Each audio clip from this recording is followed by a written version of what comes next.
only Lincoln's newest brewery, but they're also now serving food. Enjoy a full menu of great items daily for lunch and dinner, like their peanut butter and jelly burger with bacon and cheddar cheese, or a Reuben sandwich served on Blackstone rye bread. Don't forget their beef or chicken nachos with guacamole, sour cream, jalapenos, and more. Wash it down with one of their 12 beers on tap, including the popular Single Axle Light American Lager. Salt Mine City, now open 11 a.m. every day but Mondays at 8th and R.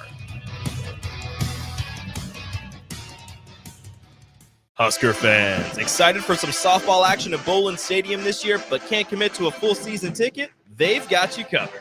Introducing the On Deck Deal. Snag tickets to 5 Husker home games for as little as $30. This partial season lets you choose any 5 games, including one from the Maryland series. Whether you prefer general admission or reserve seating, packages start at just $30. Get your On Deck Deal today at huskers.com/tickets.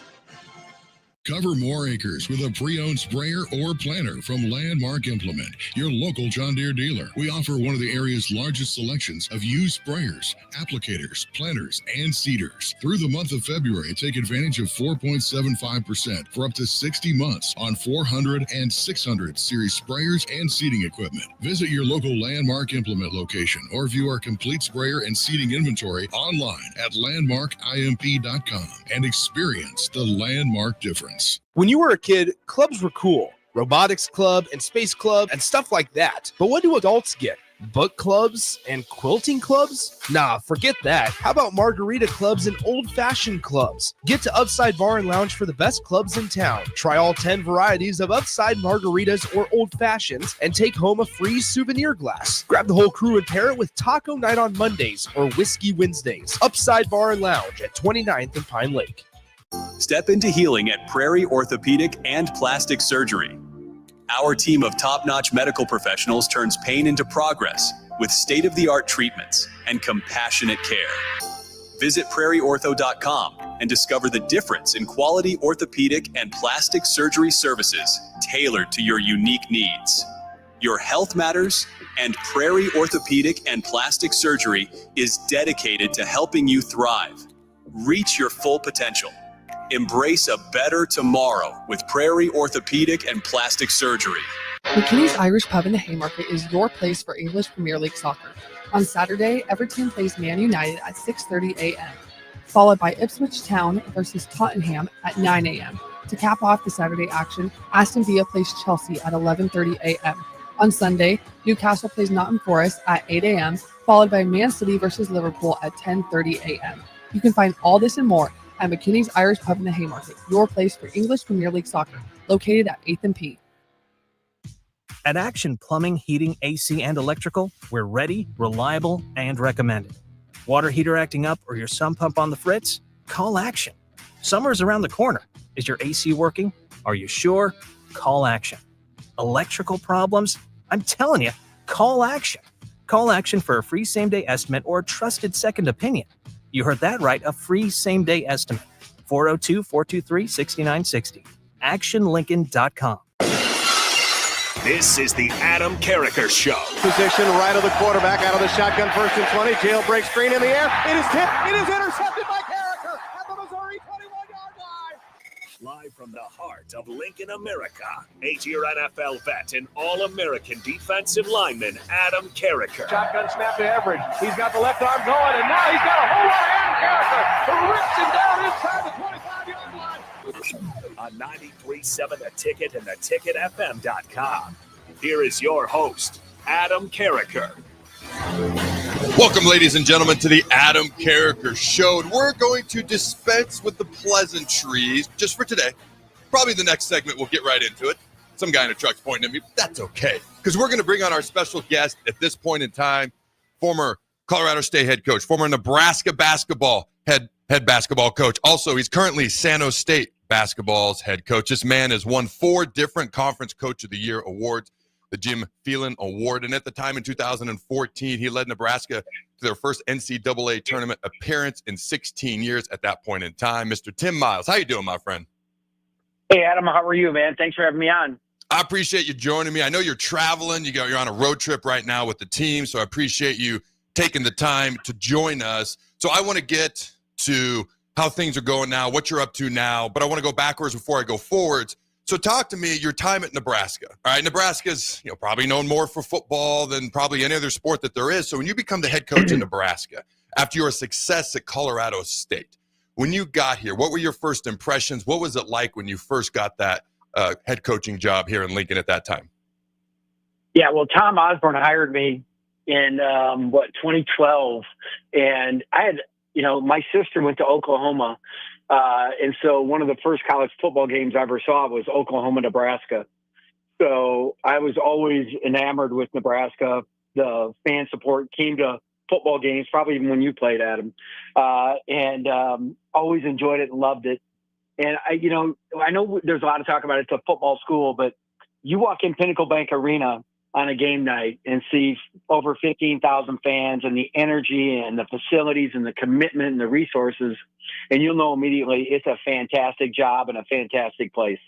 So talk to me about that game day atmosphere in Pinnacle Bank Arena, because you are right. I think there's a certain viewpoint. Hey, maybe it's more this type of a school being more football oriented, but when basketball season's going on, men's, women's, Pinnacle Bank Arena is rocking. There's a reason the Huskers tend to have a really good home record, despite what their overall record may or may not be on a particular year. Talk to me about the effect that Husker Nation has on a home game and what that atmosphere is like. I think the one thing I've noticed about Nebraska is the intensity of fandom is like very few other places that you go. And that's great. It can be a real pain in the butt if things aren't going well, but the idea is the care factor is there. There's a lot of places, like when you're out in California, you go to a Stanford game or even one of our games at San Jose or Cal on most nights, and it's pretty lukewarm. It's just not the same. So I think that the energy level that those fans bring, it makes, first of all, it has a direct effect, like you said earlier, on winning. Like, you're a better team when the juices are flowing that way. And when you know that crowd is behind you and against the other guys, right? And the refs. Let's not leave the refs out. So and that's just awesome. It's so great to be a part of. And, I remember when I'm telling Tom Osborne, I remember saying, Nebraska seems like one of those world-class resorts. The new stuff is state-of-the-art, like you wouldn't believe. And the old stuff is so well kept and well preserved and honored that it reminds you like you're in an elite place and a really cool place. And that's always been the way I felt when I was going there, when I was there, and now that I'm not there anymore. It's a special place. Of course, you had some special teams here as well, and Nebraska fans will never forget the tournament run that you guys went on with Petaway and Pitchford and Shields, all those guys. Does that team still have a bond? Is there still some connection between you and some of those guys?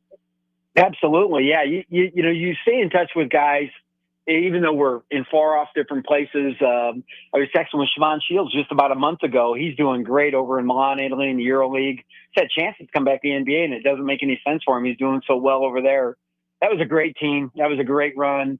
God, I thought we'd maybe get another one too later in life, right? I thought that team that went 22-9 and 13-5 in the Big Ten might make it, but we just, couldn't beat Kansas. I think we lost on the last second shot, and we couldn't beat Michigan or sweep Michigan, and both those teams were in the Final Four, and that's what the committee said kept us out. One more win is all we needed over guys like that. And that was just too bad, because those were, with Isaac Copeland, Isaiah Roby, James Palmer Jr., Glenn Watson, there's a whole bunch of guys, was really a special team too. We had a lot of fun times, and I learned a lot as a coach and enjoyed. I lived in Nebraska for 9 years. My son and daughter, Nebraska is home to them. My son's a Division I track athlete at North Dakota State, doing great. My daughter now is in grad school at Arizona State after coming out with me and graduating here at San Jose State. So, I still get back to Nebraska probably once a year. My dentist is there. One of my doctors is there. So I find my way back there, and a lot of my golf buddies are there too. So that's a lot of fun. Well, that's good to hear. Some coaches aren't always welcome back as much, but you're almost universally beloved. I think, just from Nebraska basketball fans from the time that you were here. I did want to ask you too about Jack McVay and kind of the progress that he's made. Did the game just kind of grow around him, or did he make significant strides now getting NBA minutes? Well, think of Jack's journey, right? So he comes in and he's playing and starting at a young age, freshman, sophomore. By the time he's at the end of his junior, he's on the bench mob. He's one of the guys, rowing the boat when somebody makes a dunk or something like that with some of the guys at the end of the bench. And then he decided to go back to Australia and start his pro career.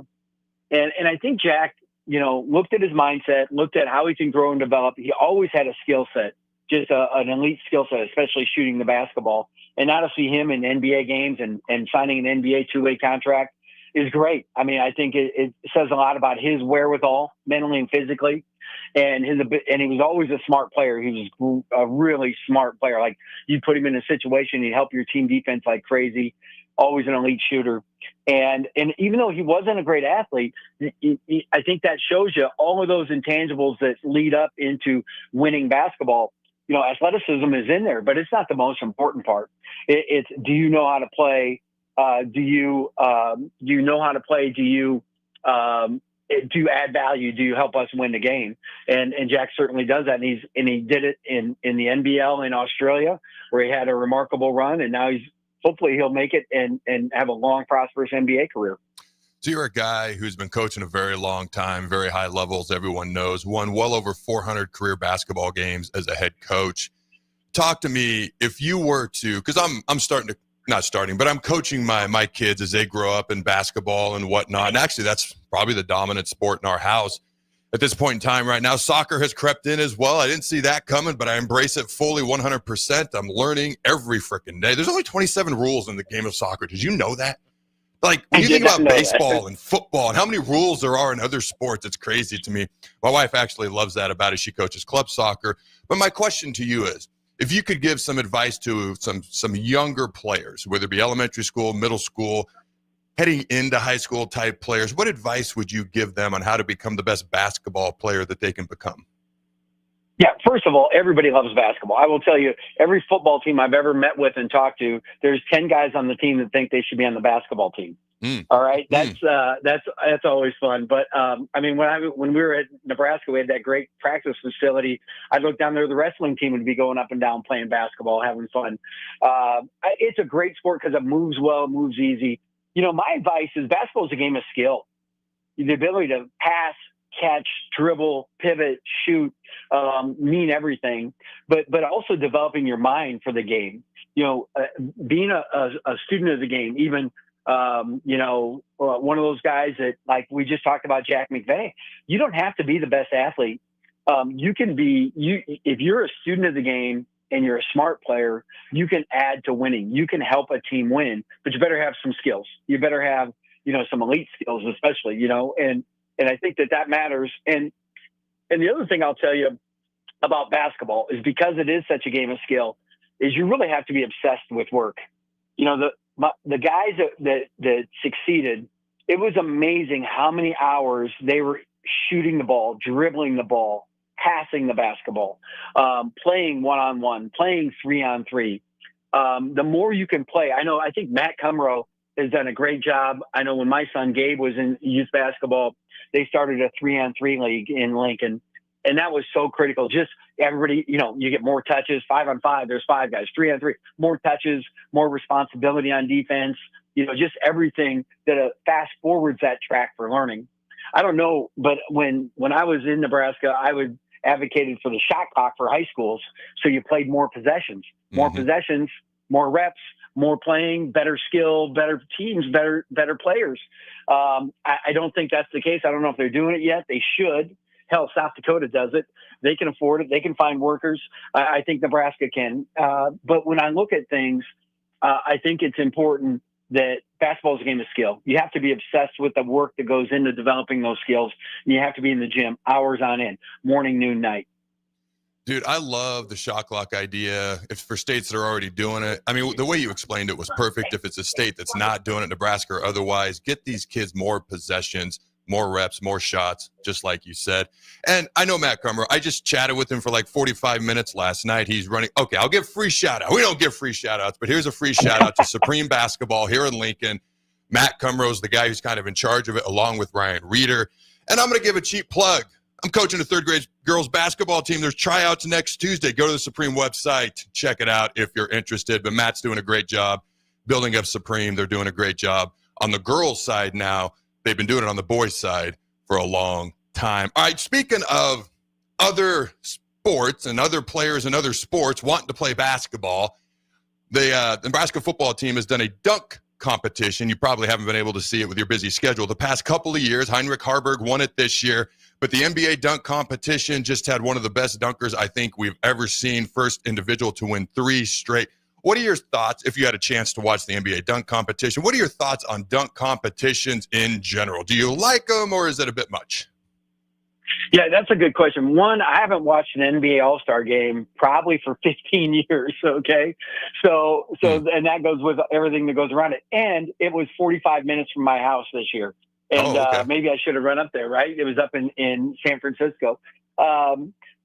Here's the thing. I was told yesterday by one of my administrators, hey, the football team's having a dunk contest at your game at halftime. Could you do a promotion for it? So I think those things are becoming more and more aware. I think the cool thing about it is it shows athleticism, and everybody loves it. I think the crossover part, like having the football guys do it for a basketball thing, I think that's pretty cool. I think it generates interest. It shows how athletic people are. I think it shows, that there's also a little more of a camaraderie. Like, oh, these guys are interested in basketball. They're interested in the basketball team. They're here. They're doing this performance. I think all of that is healthy. I think it's good. Knock on wood. I hope nobody ever gets hurt.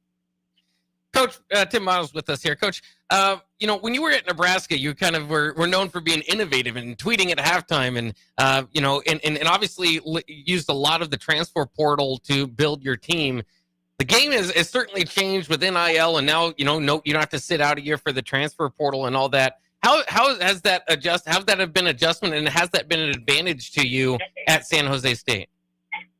Well, that's a great I'm glad you asked that question because, I think that you have to, we were innovative. I mean, before I was even at Nebraska, we won an Emmy with a reality TV show at Colorado State. We were always trying to do things that would capture the attention of the masses nationwide and build your brand that way of Colorado State basketball, of Nebraska basketball. We wanted to be hip and cool and people to understand it was hip and cool. And we wanted, because I thought, especially in Nebraska, that we kind of, the reputation across the country was like kind of a meh, like not very impressive. And I thought we upgraded that. And I think Fred's built on that immensely too. I think the University of Nebraska has done a great job branding basketball in a better way.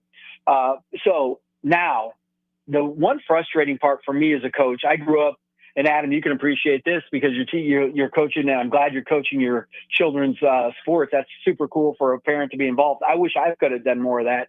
But, I started as a 4th grade teacher, right? And we always talked about, and we built programs, and we redshirted a lot of those Division I transfers because we had to. But it was about development. It was about your culture. And you kind of knew what you were going to get from one year to the next year because you knew who was in your program and everything. And there was an art to building a program. And that's a little bit gone, Now I feel like I'm a minor league basketball coach in Cedar Falls, Idaho, or Cedar Falls, Iowa, or Boise, Idaho, trying to put together a minor league basketball team with the Oakland A's budget. With the LA Dodgers and New York Yankees in the same damn division. You really kind of buy a team and you're acquiring talent and you're trying to put as much talent on as the floor. It's not quite as artful as it used to be. I miss that. But, hey, you adapt or die. And that's what we're doing. We're trying to raise more money for our NIL. We have $250,000. We're 10th in our league, only ahead of Air Force. And, we're trying to build a winner that way. And just 2 weeks ago, we were 500. We were 5-7 in our league. And then two starters go down and you just don't have the backup to put that into gear. And it's unfortunate for our team, but it changes your thoughts as a coach. And I look at it more like minor league basketball now, acquiring talent and trying to put together as much talent and that team together for what'll probably be a short amount of time. I lost my leading shot blocker to Central Florida for NIL 2 years ago. We lost our entire backcourt last season. Our point guard's probably going to be one of the top 10 guys in the country in assists. But you're going to lose those guys. People are going to come take them from you. So that's part of the deal. And that's what I'm trying to adjust to. But all the same, coaching basketball, college basketball has been, the love of my life, and for 26, 27 years, whatever it is, and sure beats working for a living. Now you just won the Mountain West Coach of the Year in 2023. So you've obviously had good success out there at San Jose State. Obviously, you mentioned you've had some starters go down, and man, college athletics is just, the landscape is completely different than it was even like 5 years ago. But what would you like folks to know? You're being the head basketball coach out there at San Jose State. What would you like folks to know about San Jose State, what you're doing, how you're trying to build it, and what do you want them to know about your basketball program out there? Well, one, I think I want them to know that I learned a great deal in Nebraska, and I'm so appreciative of my time there. Everybody treated my family and myself so well, and that was important, even in the tough times. Even at the end when they wanted to fire me and bring in Fred, that was difficult to go through. But the fact that there was so much support, I feel like I can go back anytime, and there's a large friendship group, and I've never really, I think one time in my 2 years, some drunk guy said something rude to me, but like when you have to think of 9 years there and you can think of one instance for a coach, that's pretty good living. Yeah. So I'm just so appreciative of our time there, and love to go back, really enjoy it. I'm the same guy. We're still trying to build a winner. We still have fun. We still have big energy. We're still trying to do it right. And I think that, if we're on the road somewhere in the Midwest, come to a ball game, wear your Husker gear. Let's do a picture. Let's do a selfie, post it on the internet, and we'll have a blast. All right, last question, Coach, and then we'll get you out of here. We appreciate your time. The Nebraska basketball team this year has shown that they can be very good. They've beaten, 4 ranked teams, is it, Jake? Beaten 4 ranked teams. Then they have a rough time versus a Penn State team that had lost 7 in a row, was dead last in the Big Ten just last night, have a rough road loss there. How do they find, or a team in general, doesn't have to be Nebraska specifically, but how does a team in general find a little bit more consistency when you show what you can do one way and then you show what you can do the other way? Because everyone in Nebraska, as you would know, would love to get that first NCAA tournament win. So how does Nebraska go about trying to do that more consistently? I think these last 2 seasons, Fred's done he and his staff have done a remarkable job. I think they've been really impressive. The last 2 games I was just trying to recollect that I've seen, I saw just a smidge of the Maryland game, like 2 minutes of it. But I watched the entire UCLA home game and the entire Illinois home game. Watched both those games, and I kind of spy the guys in the front row that sit across from the coach. I'm like, hey, there's Lloyd. Hey, there's Tim McHugh. Yep. All those guys. So it's fun to see a lot of old friends, but I'm super impressed. Here's the thing about, winning, anytime, winning tournaments, whatever. Winning, you've got to get hot at the right time. You got to stay healthy at the right time, catch the right matchup. I think that's really important. I think that they can do it. I think they look good. They look like a strong team. You're going to have hiccups where you lose to the Penn States of the world on the road. Penn State, that's a tough place to win. It's a hard, it's and their record isn't great, but you look at the standings, 18 teams just keep going down, and these are historic programs. What the Big Ten, the SEC, and these guys are doing, and the depth of these leagues is just incredible to me, whether it be football or basketball, women's basketball, whatever it might be, volleyball, for crying out loud. The depth of these leagues is just incredible. I hope we keep college sports the way it are. I don't know how it's going to end up with all these court cases and everything else, but it's pretty amazing, and I think the Huskers can do it. All right, Coach, I appreciate you taking the time. Thanks for joining us. Hey, thanks for having me. I haven't done a lot of media back in Nebraska, and I appreciate it. So thanks for having me on, Adam, and I hope everything goes well for everybody there. All right, you too. Thank you. Don't go anywhere, ladies and gentlemen. We'll be right back. Imaging Surgery Center, located at 7555 Pioneers Boulevard. Advanced Medical Imaging Surgery Center offers compassionate, patient-focused care and provides outpatient surgery services, making it possible to have non-emergency surgery and return home the same day. Advanced Medical Imaging Surgery Center specializes in cardiology, vascular radiology, orthopedics, pain management, and much, much more. Give them a call today at 402-261-1085 or online at amimaging.com. Husker fans, excited for some softball action at Bowling Stadium this year, but can't commit to a full season ticket? They've got you covered. Introducing the On Deck Deal. Snag tickets to 5 Husker home games for as little as $30.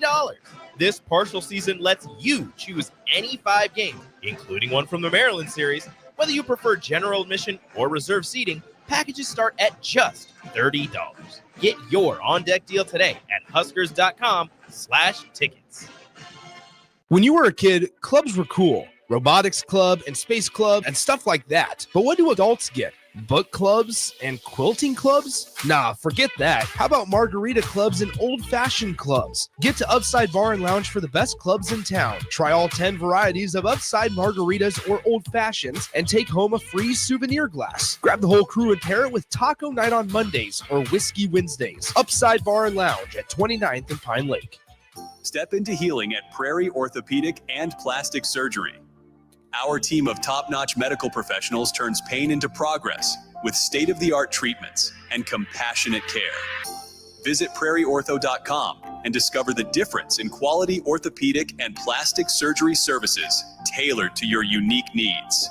Your health matters, and Prairie Orthopedic and Plastic Surgery is dedicated to helping you thrive. Reach your full potential. Embrace a better tomorrow with Prairie Orthopedic and Plastic Surgery.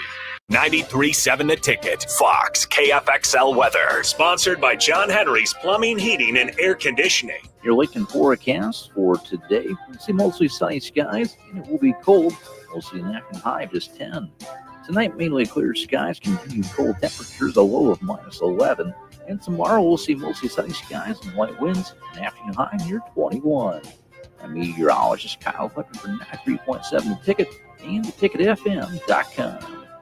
Big box stores are tempting for buying equipment for your high schooler in sports or for yourself in your sports leisures. But buying new is awfully expensive. Why not go somewhere with new and used options? Play It Again Sports has quality, slightly to gently used equipment, and 50% of their inventory is actually new equipment. And it's more than baseball, softball, and golf. They also have equipment for disc golf, fitness, hockey, and more. Plus, they're always buying products. Bring your gear you're done with and get trade money on the spot. Play It Again Sports at 48th and Vine. McKinney's Irish Pub in the Haymarket is your place for English Premier League soccer. On Saturday, Everton plays Man United at 6:30 a.m., followed by Ipswich Town versus Tottenham at 9 a.m. To cap off the Saturday action, Aston Villa plays Chelsea at 11:30 a.m.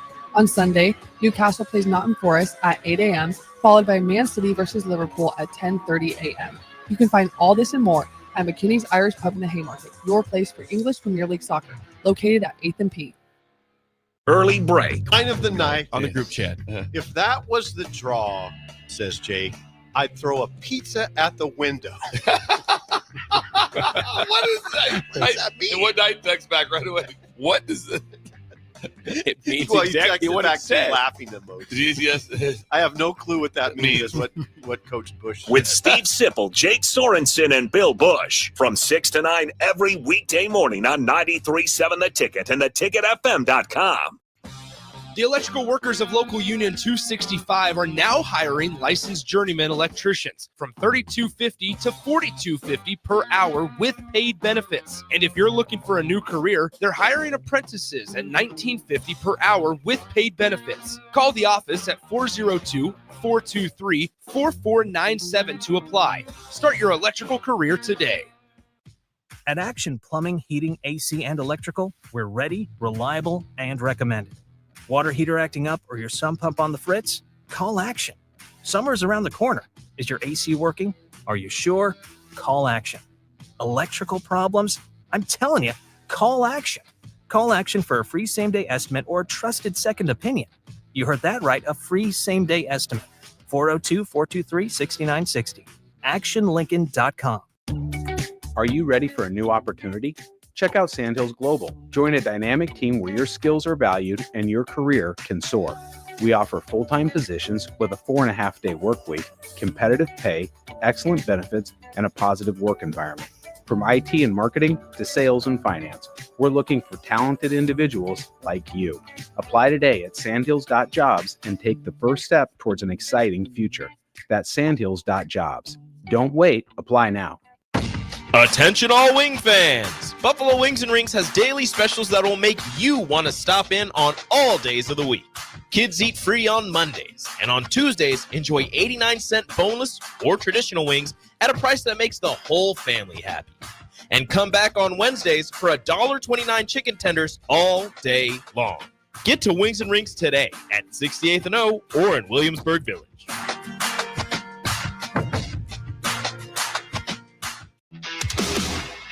This is the Adam Carriker Show on 93.7 The Ticket and theticketfm.com. If you are not willing to learn, no one can help you. If you are determined to learn, no one can stop you. Zig Ziglar. Welcome back, ladies and gentlemen, to the Adam Carriker Show here on 93.7 The Ticket. If you missed it, we just had an awesome interview with former Nebraska basketball coach Tim Miles. And Jake and I were actually chatting during the break. Man, it's not very often that an individual gets let go as a head coach and you never hear anything but positive things about them. And they're almost still kind of beloved. Tim Miles is kind of a unicorn when it comes to that. He's a guy who did really good things here as a basketball coach at the University of Nebraska. All right, he's elsewhere now, but he mentioned, like, he still comes back to Lincoln once a year. Got to get those teeth cleaned. His dentist is still in Lincoln. He comes back. I know for a fact I actually got connected to him through one of his actual golf buddies. That's how I got his number for this interview, or he connected us together. So he comes back to Nebraska, he comes back to Lincoln. In 9 years, to only have one negative interaction with a fan? Like, is that even reasonably reasonable? Oh, did I just go all Bob Diaco? Or it's the strain. Did you see the strain? I said reasonably reasonable. Didn't he say reasonably reasonable at some point too? The strain is real or would something? not shock me. Yeah, so anyways, as we're talking about how much one coach is beloved, that comes up randomly as well. It is what it is, Not ladies as and gentlemen. beloved, I don't think. All right. If you missed that interview, feel free to go back and check it out. Jake will clip it and put it out as well. But welcome in to segment 2 of the Adam Carriker Show here on 93.7 The Ticket. Every Monday, Tuesday, Thursday, Friday, 11 a.m. to 1 p.m. Central Time. Grab your lunch. Come join us. What you're going to hear is Husker sports, college football, and sports in general. What you're going to get, you're going to get unique insight, unbridled honesty, and producer Jake and I are going to have a whole lot of fun in the process. This segment of the Adam Carriker Show is sponsored by our good friends at Mulberry Barbecue, now with 2 locations, at 11th and Cornhusker, and as of this month, now open at 61st and Apples Way, right off of Highway 2 by Lowe's. Both locations are open Monday through Saturday from 11 a.m. to 8 p.m. Try their burn-in sandwich, a brisket burrito, barbecue nachos, a full slab of ribs, half-smoked chicken, and much, much more. Twice the locations, twice the deliciousness, plus incredible sides. Get fueled for lunch today or make dinner plans at Mulberry Barbecue, located at 11th and Cornhusker, and now also at 61st and Apples Way, just off Highway 2 by Lowe's. All right, we're gonna. You want the good news or the bad news first, Jake? What do you want first? I'll start with the good news. Nebraska women's basketball. Nebraska women's basketball beat Oregon without Britt Prince, who was out for the game, 94-90. Basically shot the lights out. They started the game down 10-0. They were down 14 points at one point in the game, found a way to come back, get the big win. Alexis Markowski had a great game, 35 points, 15 rebounds. I believe her 50th or 51st double-double of her career. Think about that. 50-plus double-doubles in her career. She was 6 of 9 from three-point land, 13 of 24 from the field. All right, and let me see here. I got a whole bunch of notes. We're going to go through this. You'll notice the notes on the men are a little bit shorter, but I'll get to that in a minute. So was the Husker Twitter timeline on their basketball feed, but we'll get to that in a minute. All right, Alexis Markowski erupted for a career-high 35 points and added a season-high 15 rebounds for her 50th career double-double to power Nebraska, 94-90 in overtime to win over Oregon on Wednesday night at Pinnacle Bank Arena. With the victory, Nebraska improves to 18-9 overall, 9-7 in the Big Ten, while dropping Oregon to the identical records on the season. Markowski, a 3-time All-Big Ten center and finalist for the Lisa Leslie Award, was spectacular from start to finish, hitting 13 of 24 shots against Oregon's. Think about this, Jake. I'm 6'6", okay? 6'8" center. So me, but 2 inches taller and absurdly better at basketball. All right, Markowski tied her career high with 6 3-pointers. All right, while going 7 of 15 inside against the 6'8" center from Oregon as well. Did you have a chance to watch this game at all, Jake? I just saw some of the highlights, but man, what a performance by Markowski. And for Nebraska, like you said, kind of equaling themselves with Oregon. This was their last chance at a big win before the Big Ten tournament starts. Still got to take care of Washington and Northwestern, but those teams are kind of lower in the standings. So this was big for positioning. Like you mentioned, the comeback. Nebraska had to go on to make this thing possible. And huge night for Markowski and the rest of the team. That had, if we're honest, kind of had a few losses, that games that didn't go their way in the last couple. Hopefully this can kind of get their momentum going again. So I mentioned, what was it, Tuesday, Monday? I forget what it was. We were talking about the men's big win, but the women had a loss recently. And I kind of feel like anytime one of the basketball teams gets a couple wins in a row, everyone just wants to talk about them. And I wouldn't say they forget about the other one, but they forget about the other one. Like the men had just come off a big comeback win over Northwestern. The women had lost. And all of a sudden, nobody really wanted to talk as much about the women. And I sat here and said, don't give up on them. The season is not over. They have shown they have the ability to make a run as well. So it's kind of one of those things that's like yo-yo. Like, hey, we're going to win. The other team's going to look not so great. The other team's going to win, and this team's not going to look not so great. At least there's a 50% chance one of them's going to be up on any particular night. So, all right, the Huskers, like I mentioned, they were down 10-0 to start the game, down 14 points at 1 point in the game. But Nebraska women's basketball shot 8 from 8 from 3-point range in the fourth quarter and overtime to defeat the Ducks.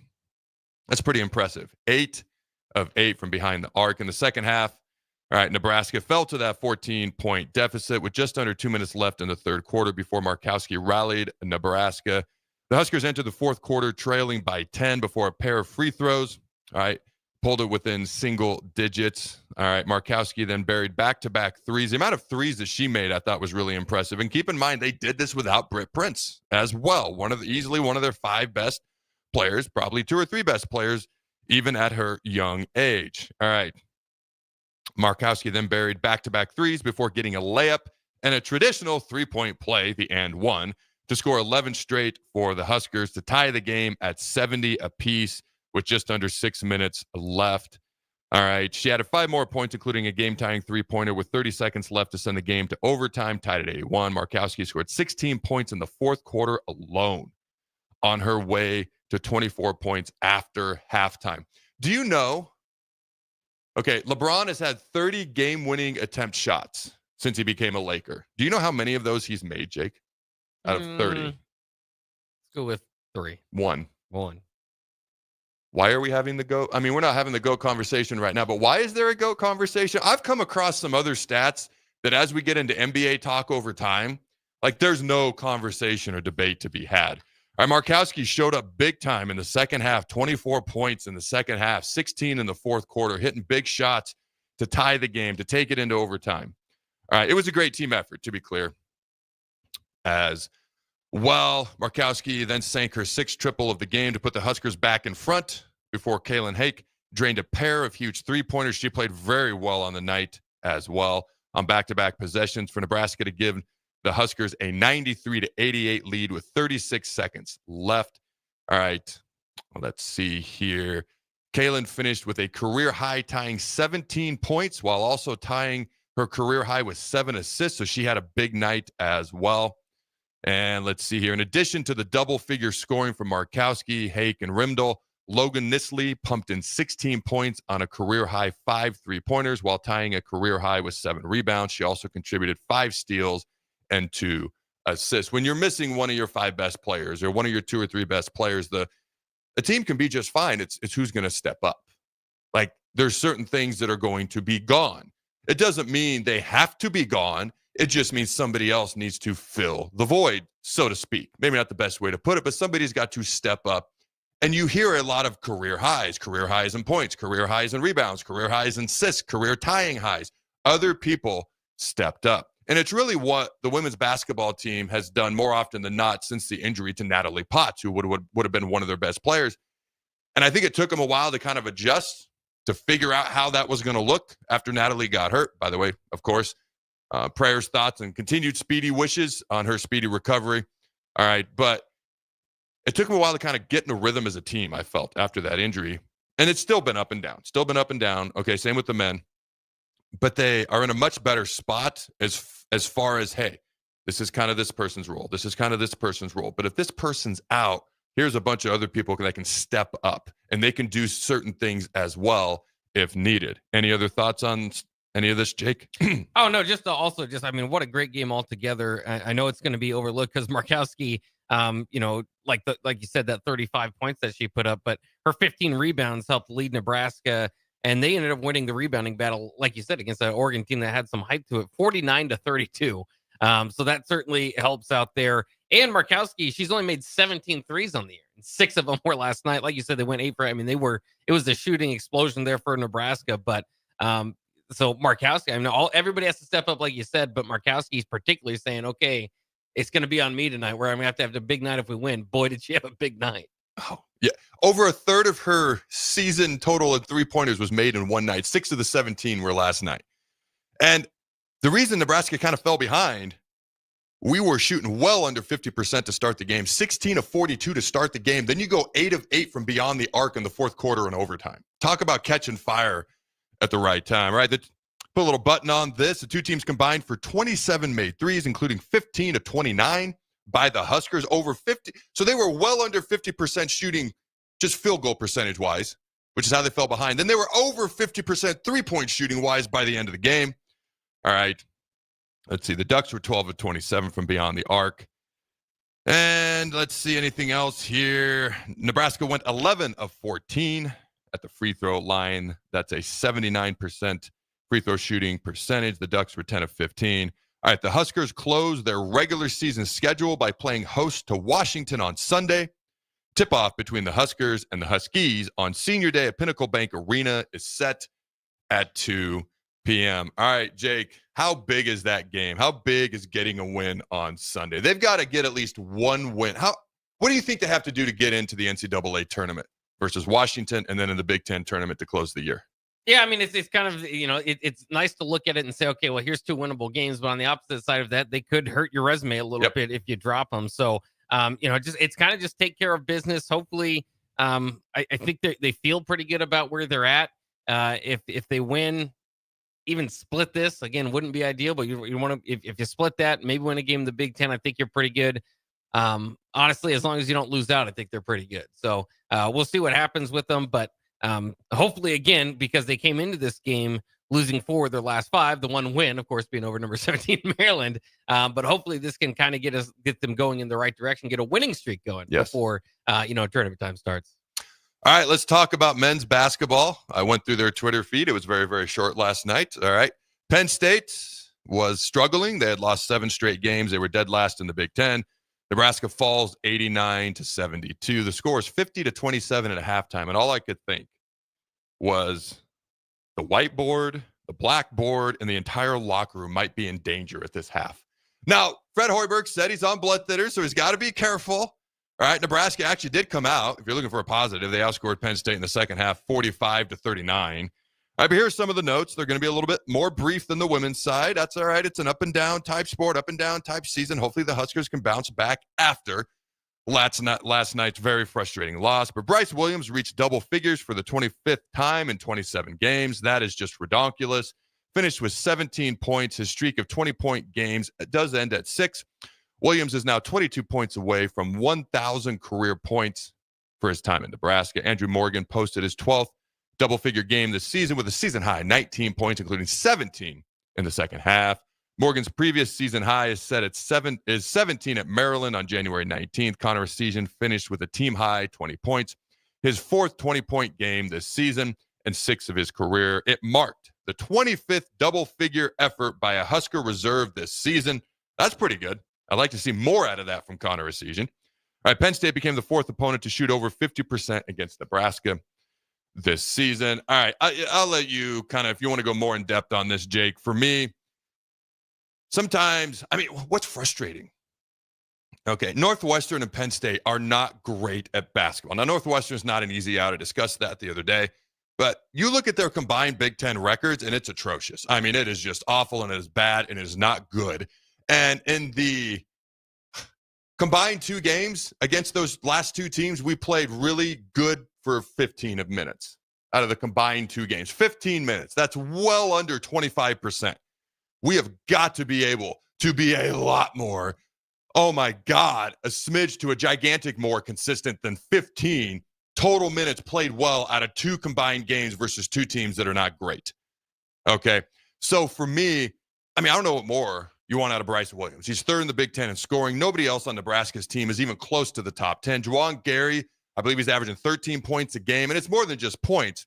But I look at a guy like Connor Recesion. We need more out of him. Like he's talked about, hey, this is what I do. I shoot. Well, we need more of that.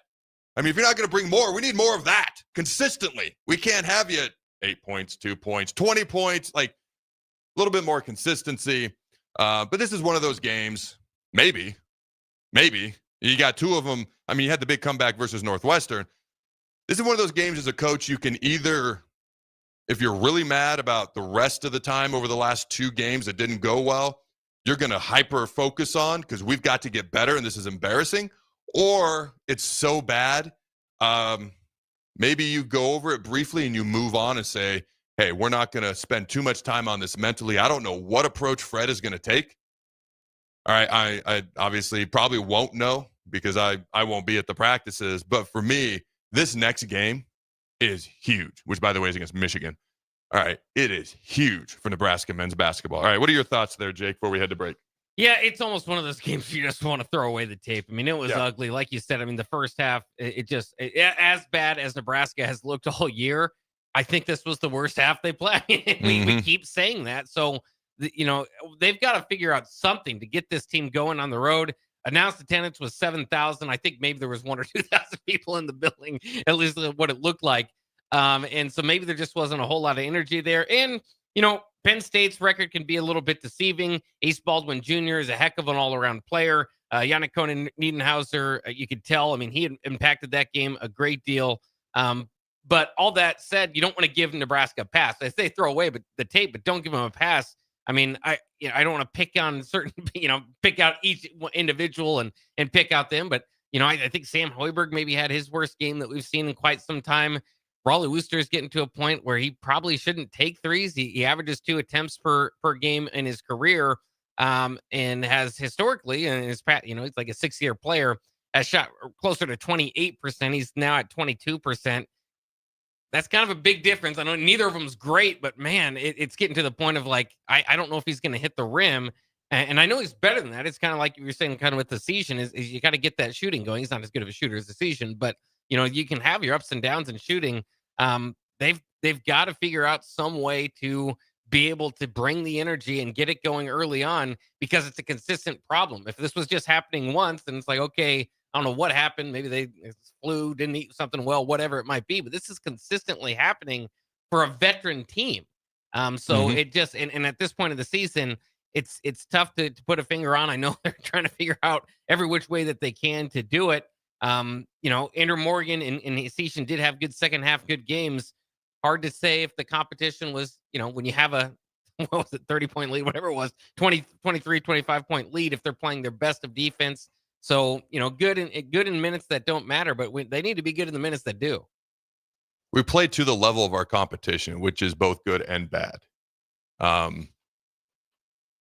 The reason, because I kind of throwing away the tape, I kind of brought that up. The reason I wouldn't do it as a coach is because we've had 15 good minutes combined over the past 2 games. It wasn't just one atrocious game. It was the worst half of the entire season. Then we came back and won. That's awesome. On the road. A team that plays close games in Northwestern. Then we have our worst half and worst game of the entire season. So for me, I wouldn't throw away the tape. Like, this needs to be addressed, in my opinion. But somebody else might see it differently. All right, real quick before we head to break. Swimming and diving is at the Big Ten Championships today. So good luck to them. Softball taking on Baylor, taking on UCLA today in the Mary Nutter Collegiate Classic. Of course, none of this softball and baseball is being played in Lincoln right now, so thank God for that. All right, beach volleyball, bowling, track and field, men's gymnastics, women's tennis, and baseball all play on Friday.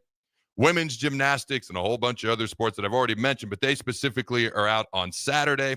Sunday, A lot of sports going on, as we know, but among them is women's golf, women's basketball, and wrestling. Their final duel of the year versus Purdue on the Big Ten Network. Monday, men's basketball against Michigan, as we mentioned. All sorts of Husker sports for us Husker maniacs out there. All right, don't go anywhere. When we come back, a story that I've frankly been trying to talk about for 3 days. And even though the NBA Slam Dunk competition is passed, a lot of times you let things go if they become outdated. This is an inspirational story, a guy that I got the chance to know just a little bit, not a ton.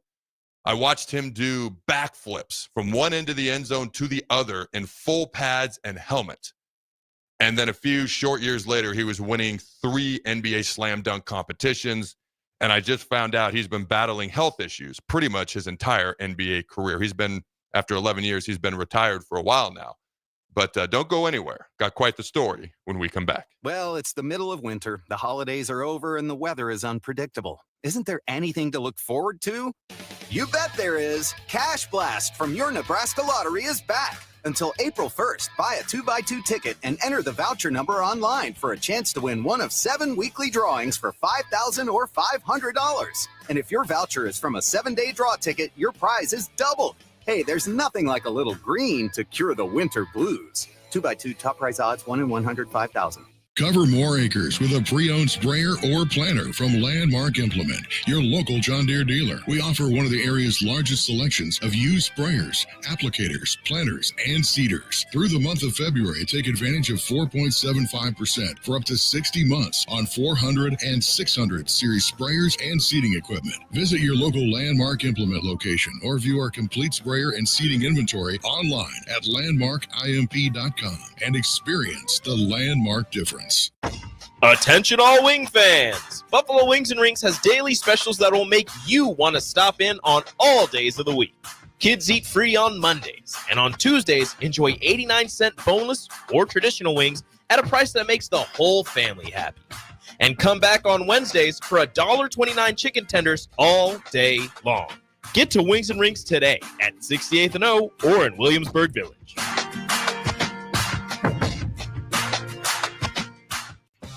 The electrical workers of Local Union 265 are now hiring licensed journeyman electricians from $32.50 to $42.50 per hour with paid benefits. And if you're looking for a new career, they're hiring apprentices at $19.50 per hour with paid benefits. Call the office at 402-423-4497 to apply. Start your electrical career today.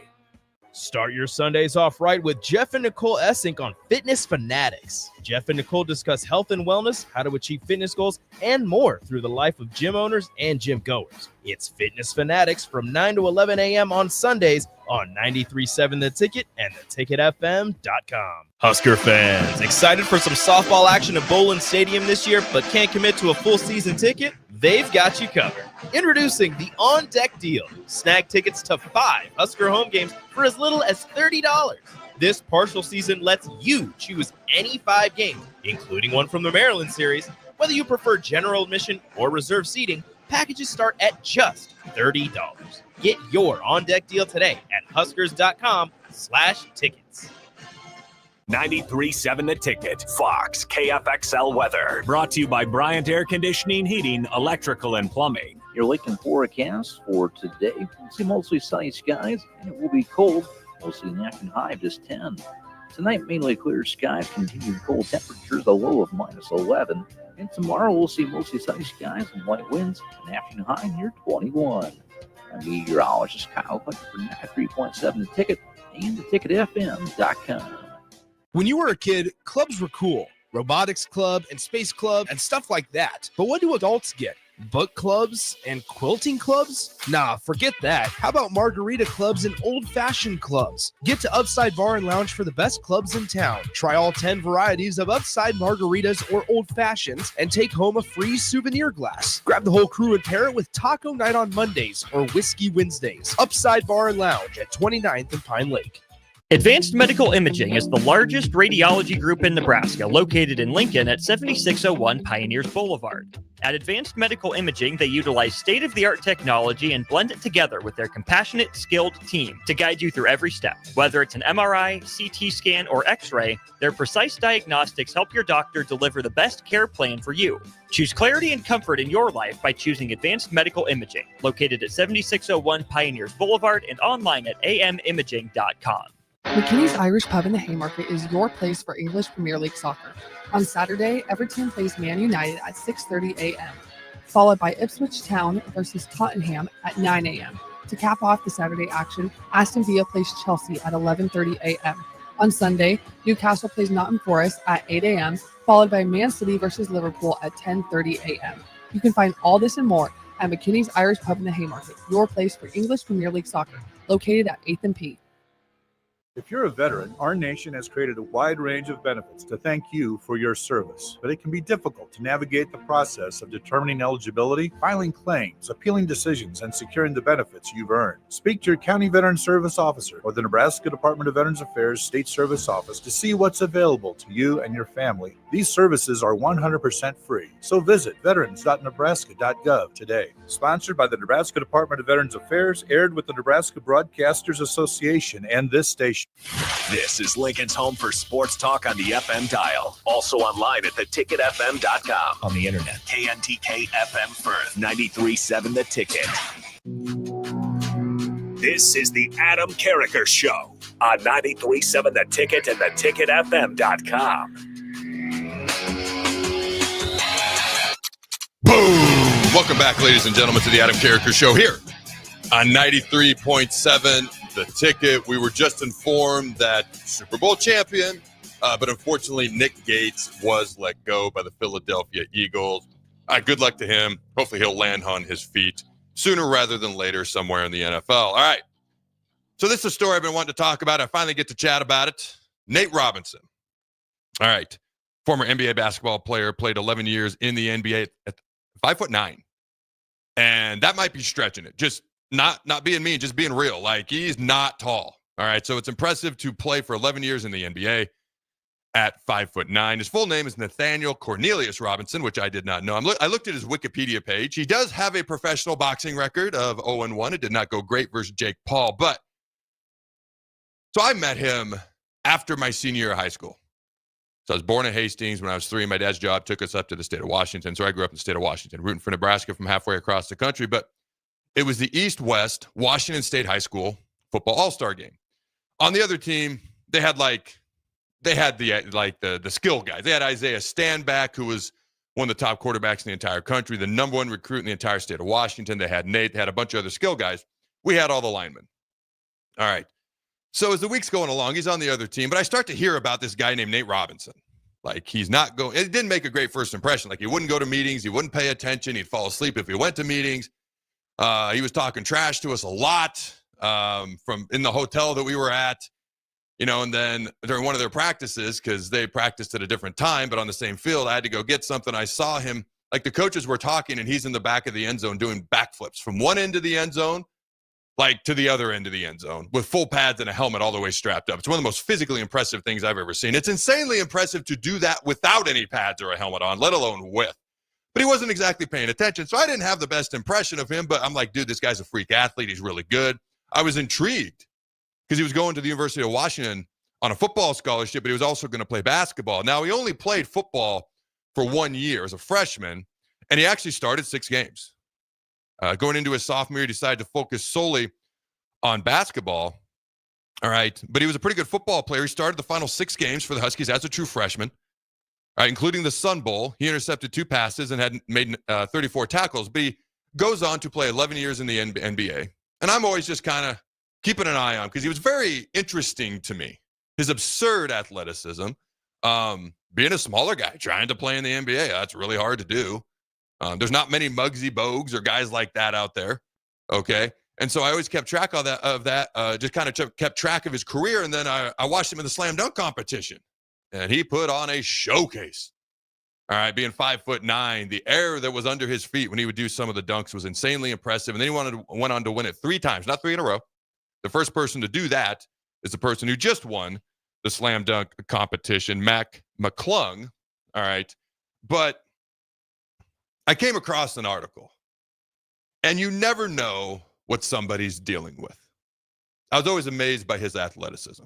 He had an insane competitive drive. Okay. And what he was able to accomplish was absolutely phenomenal. Playing for teams like the Knicks and the Celtics and playing for 11 years and being a very good player in the NBA. All right. He was actually two-time first-team all-conference in college basketball as well. All right. He was a Pac-10 back when it was Pac-10, back when that conference really existed, all freshman in 2003. But then I came across this article from Brandon Harris. All right, talking about Nate Robinson. He said he played for 11 years in the NBA with a condition that could have killed him. Team doctors begged him to stop playing. His response, he told them to stop testing him. Here is why Nate Robinson was secretly the toughest player in NBA history. That's according to this article here. At just 5'9", Nate Robinson was already defying odds in the NBA. He became the only, at the time, player to win the slam dunk contest 3 times. In 2009, he's dressed as Crypto Nate. He leaped over a 6'11" Dwight Howard. I forgot about that because Dwight came out with the Superman cape on, and so he came out as the Crypto Nate to beat Dwight. Yep. That's right. And I'm looking at a picture of him right now. I forgot about that. But just 3 years but 3 years before that, he was giving some life-changing news. So this would have been 2006. Team doctor Lisa Callahan discovered his blood pressure was dangerously high. Tests revealed his kidneys were failing. She warned him his kidney function would deteriorate by his late 30s. So Nate said the most logical thing that would keep him playing. And I quote, "Don't check my blood pressure," end quote, he told the doctors. And I quote, "Because I'm playing in the game regardless of what you say," end quote. He locked the diagnosis deep inside and kept playing. Here's what happened behind the scenes. Between games, Nate would become violently ill. He'd spend days in the hospital, throwing up uncontrollably. His body was breaking down, but after each hospital stay, he'd come out feeling better than ever and return to the court. However, the physical toll was adding up. Severe cramping during games, dangerous blood pressure spikes, episodes of violent illness. But what was the mental toll? It was even worse. Nate said, "I felt like I was Superman. I never thought I would get sick." He tried to lock it down deep and just live his life, but his determination to keep playing came at a devastating cost. By 2018, his kidneys had completely failed. He needed dialysis 3 times a week, 4 hours each session. That's 12 hours a week. The transformation was heartbreaking, but through his struggle, he showed his full power. Nate turned his pain into purpose. He partnered with the National Kidney Foundation, created the Kryptonite line to fund kidney research. Amazingly, despite his condition, he was still trying to push his body to the limit. He stepped into the boxing ring with Jake Paul. Few knew he was fighting not just Paul, but a devastating illness. The result was not great. The fight lasted just 1 minute with Paul winning. What fans didn't know, Robinson's kidneys were already failing. He needed dialysis 3 times a week, 4 hours each session. Even after the loss, his fighting spirit remained unbroken.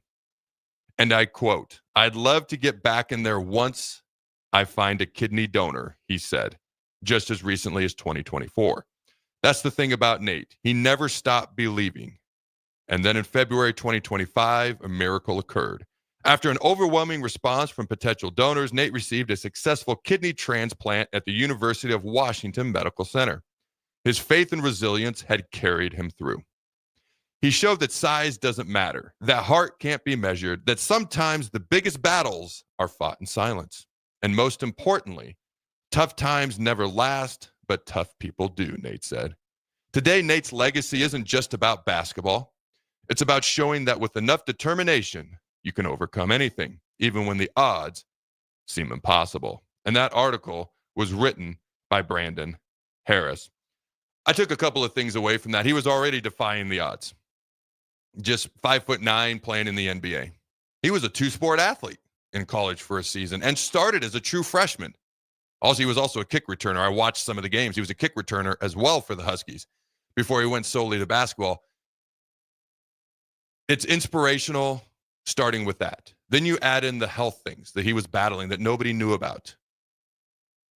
It's almost unbelievably inspirational. I believe it, obviously, or I wouldn't have brought it up. But you never know what somebody's going through.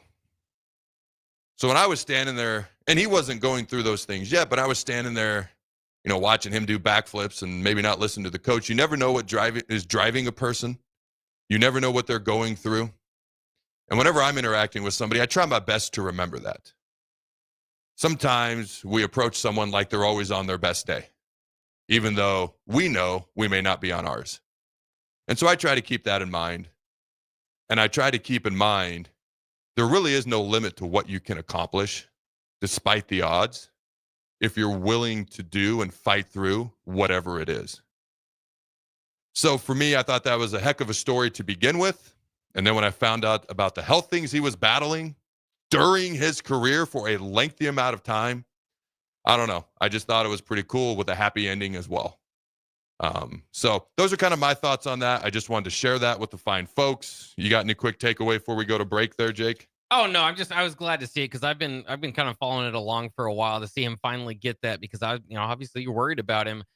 He was I'm a Boston Celtics fan, and so he had a time with the Celtics where him and Glenn Big Baby Davis came off the bench and they became known and they tagged themselves. So you don't feel too bad about them because it's part of the comedy act is that they were Shrek and Donkey. So it was kind of fun, back then. I mean, I remember him blocking Yao Ming, and it's not one of those. He blocked Shaq from behind, but he went up and challenged Yao Ming at the rim. I'm sorry, what? And blocked his shot. Nate Robinson. So Shaq's 7'2". How tall is Yao? Because he's taller than Shaq. He's like 7'6". That's what I thought. Yeah. 7'6". Okay, 5'9", blocking 7'6". 7'6". Yeah, that's what he's listed at. Dude, that's insane. And he did it more than once. Shaq and then Yao. That's crazy. Sorry, go ahead. I didn't mean to interrupt you. I was just like, what? Oh, no. He was just a fun player. So that's all I was saying is even when he was Boston, like you said, the stories that he had as the dunk contest, just a really fun player in any of his stops. And, easy to cheer for on the court. And then you hear about that off the court. You kind of get worried. And, you see that from time to time. I know it's like Scott Pollard has been dealing with stuff. So, sometimes we do. We put these guys and we just think, well, they ride off into the sunset, but it's not always the case. There is life after sports, ladies and gentlemen. That's how you got me. Yeah. All right. When we come back, I haven't even mentioned this yet, and it's like the headline of the show. When a show is so loaded, the headline's supposed to stand out, which it does, but when you got Tim Miles, and then you got the ups and downs of Nebraska men's and women's basketball. And then you got a story like that from Nate. And I'm telling you right now, we've got some clips that we're going to play around 12:30. Jake, am I lying when I say the clips of Shadur Sanders and Cam Ward talking straight up trash to each other while they train for the NFL draft at the University of UNLV? They are insanely entertaining, to say the least. Am I lying? No, they are. That'll be around 12:30. But when we come back, what is the headline of this show? Nebraska football. Like 5 different times in the past 48 hours since our last show on Tuesday, I've seen Nebraska football, college football playoff dark horse. Nebraska football, one of the top 3 playoff dark horses from the Big Ten. The Big Ten's top 3 playoff dark horses. Nebraska number 1. And I'm like, seems like something we should chat about. Don't go anywhere. We'll be right back. Salt Mine City is not only Lincoln's newest brewery, but they're also now serving food. Enjoy a full menu of great items daily for lunch and dinner, like their peanut butter and jelly burger with bacon and cheddar cheese, or a Reuben sandwich served on Blackstone rye bread. Don't forget their beef or chicken nachos with guacamole, sour cream, jalapenos, and more. Wash it down with one of their 12 beers on tap, including the popular Single Axle Light American Lager. Salt Mine City, now open 11 a.m. every day but Mondays at 8th and R.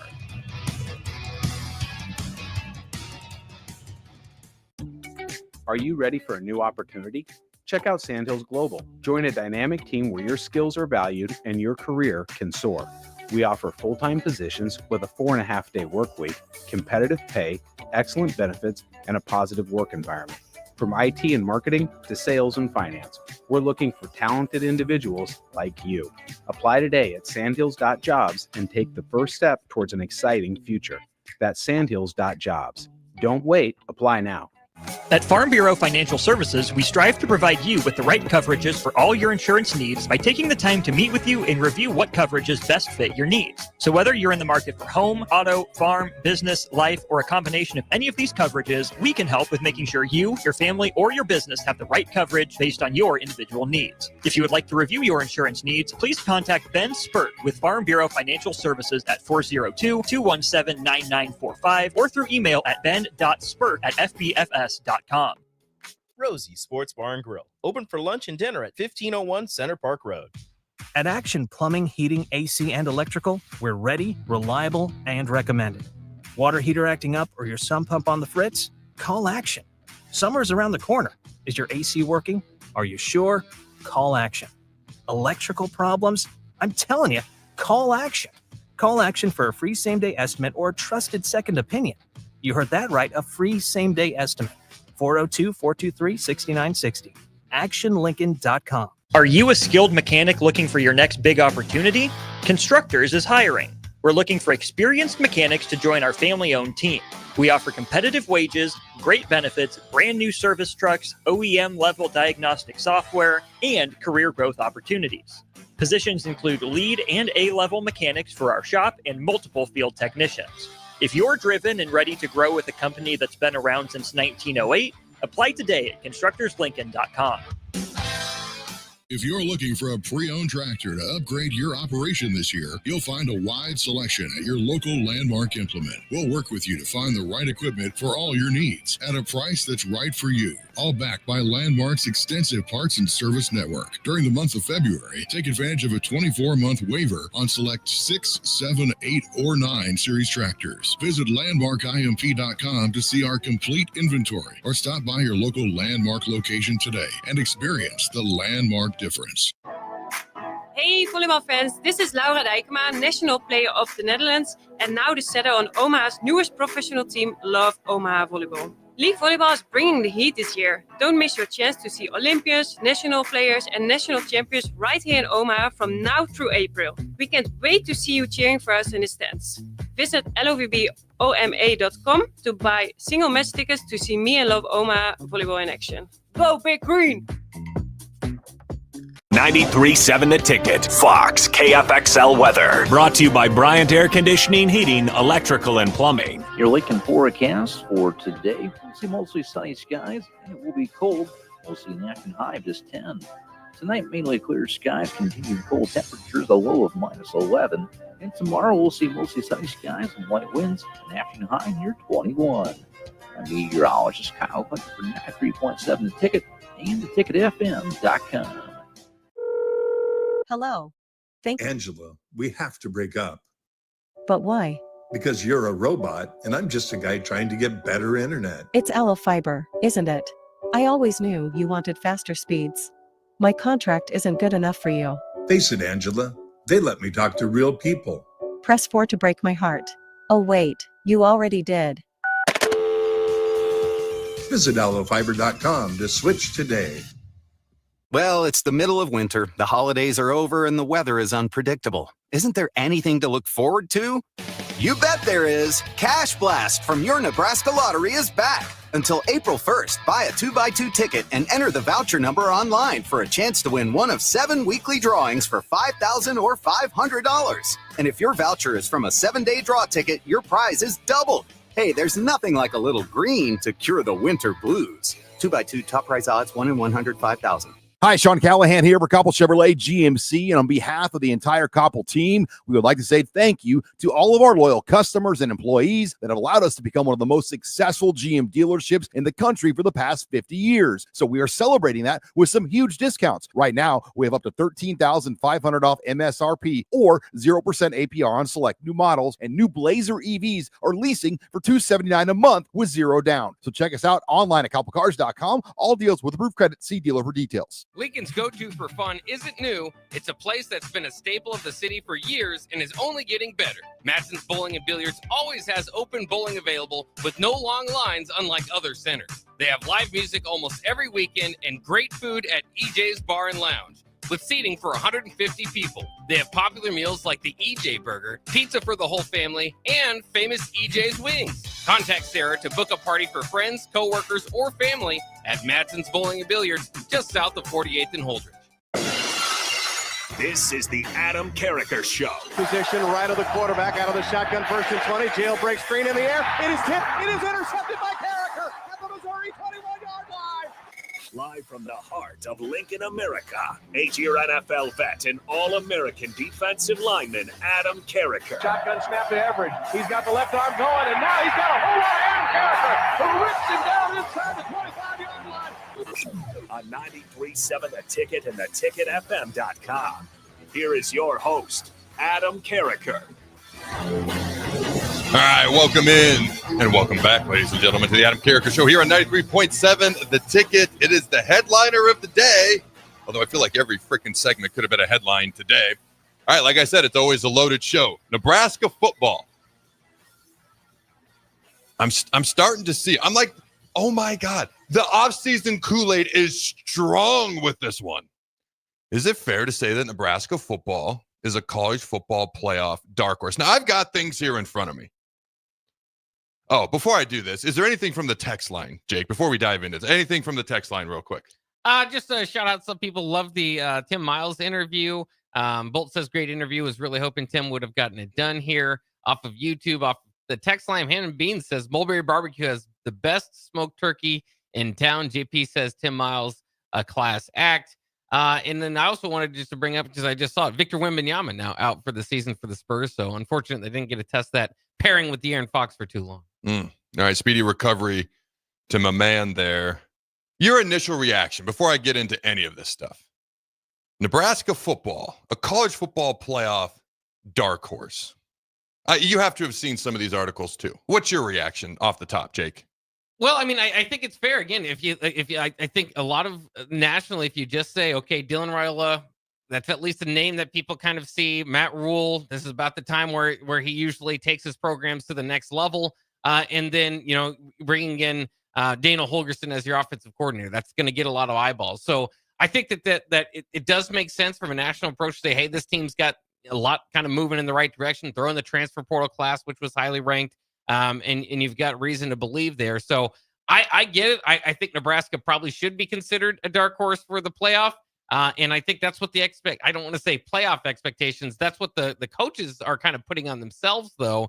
And I think once we kind of settle in, I think Nebraska is going to be near that top 25. And again, with the playoff, once you're in that top 25 or in that range, well, then you're just a few teams away from being in the playoff discussion. So it doesn't shock me. I think it makes sense. So I hope obviously that it comes to fruition or comes close to it. All right, I'm going to go through a list of the other across the country college football playoff dark horses that are being mentioned right now. And you can say, yes, seems like a dark horse team, or no. And anything can happen. Just look at frickin' Indiana next year. But, all right, right off the top of your dome, real quick, Florida. No. Illinois. Well, if Indiana could do it, I suppose. Yes. Texas A&M. Yes. The answer is yeah, they got the talent. And year 2 under the new head coach. Georgia Tech. Number one rushing team from the ACC, and their quarterback is back. Yeah, I know. I love Haynes King, but I think I bet with them a few times last year, and they burned me. So I'm just going to say vengeance. No. Yeah. Vengeance. I'm going to answer this one. Auburn, no. Texas Tech. And keep in mind, one of their big donors just sold their company for over $4 billion, and they coincidentally have the number 1 transfer portal class in the country. So Texas Tech. Well, I think the biggest thing now is Garrett McGuire's their running backs coach. But you just couldn't let that one lie, could you? Okay, go ahead. I mean, it's the Big 12. Yeah, I don't look at last year where the top teams that were predicting the Big 12 finished last, the bottom teams finished first. Absolutely, anything can happen to the Big 12. I love that you pointed that out because that's a big factor in whether they're going to make it. All right, Oklahoma. I'm going to say no. The SEC is a big part of this. They're struggling in so many areas right now. They've lost so many players.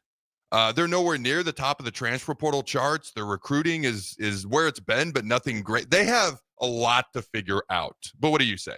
Yeah, they feel closer to that their head coach will get fired than making that jump. I did notice they added Kevin Wilson as an analyst. I always like Kevin Wilson. That's not a huge role though for him. So I would say, and obviously got a new quarterback, but I would say no. All right, UNLV, I'll answer this. Dan Mullen, I don't know if you knew this. You probably did.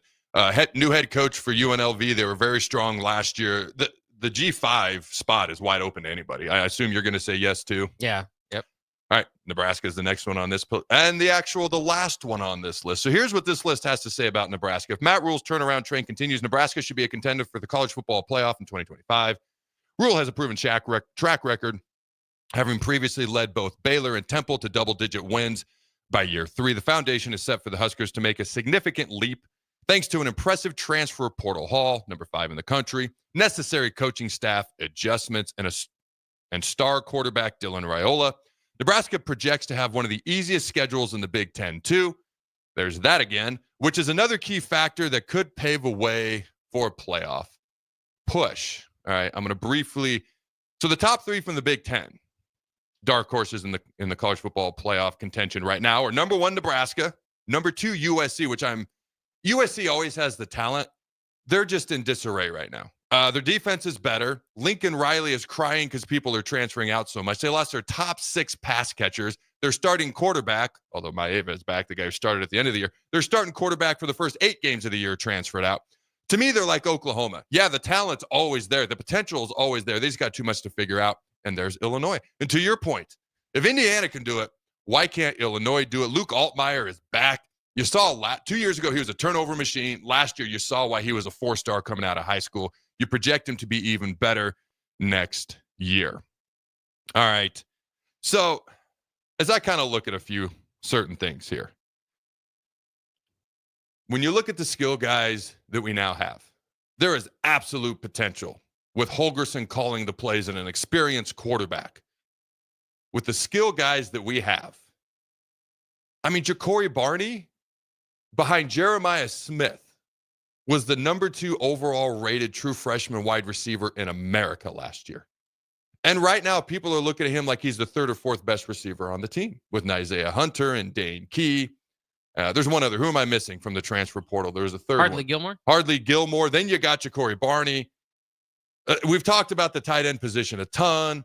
All right, with Lindenmeyer and Harburg, and Nelson's going to be coming back off injury, but he should be good by the fall. There's lots of guys at tight end. You know, the interior of the offensive line should be solid now. I pulled up this thing that was ranking I'll just read it here, Nebraska football, ranking the 16 Husker transfer portal additions. Number 1, Rocco Spindler. Number 2, Elijah Pritchett. Number 3, Dane Key. Number 4, Dawson McCullough. Like, it's there. My question on offense is what becomes of our tackles? Does Elijah Pritchett find consistency, potentially greatness? Can we start with consistency? All right. You look at who is it that started as a freshman last year, left tackle for us? I'm blanking. Gunnar Gatula. Equally very talented. Those are 2 NFL-type talent guys at offensive tackle that have yet to find consistency. Now, Gunner's a younger guy. He was a freshman last year. He's a guy I think is going to be a Sunday player one day. Elijah Pritchett has the potential to be a top 5 draft pick. It could also go the other way if he doesn't find more consistency. I don't know what's going to happen with the tackles. You look defensively. How do you not get excited about the 2 guys that are going to be the main pass rushers? All right, when you look at Dawson McCullough, who was an all Big Ten type performer as a true freshman at Indiana. He goes to Oklahoma, gets banged up a little bit, has different roles. He can be moved all over the place. He can be an open field tackler. He can cover people. He can rush the passer. Matt Rule said he's going to rush the passer. All right, you look at Williams and Worry. I've told you, when I watched this high school film, I didn't need the arrow to point. Hey, I don't need the arrow. I can see him. They look like boys. He looks like a man. Now we'll see what actually happens on the field. All right, redshirted last year, which is a less and less common thing to do for true freshmen. Now he's here. But you think about the potential coming off the edge of Dawson McCullough and Isaiah Hunter with the skill guys we got, the interior offensive linemen that are there as well. How do the tackles play on offense is the question mark. I legit think we're going to be a lot better on special teams. Part of that is there's nowhere else to go but up, with all due respect. But with Eckler coming in, we have a long snapper. We got a solid punter. Bushini was good last year, but a solid punter and 2. All right. John Hull, Tristan Alvano, 2 really good potential kickers going to battle it out. And Hull made 8 straight kicks last year, and the only reason he missed that Iowa kick was because of the snap.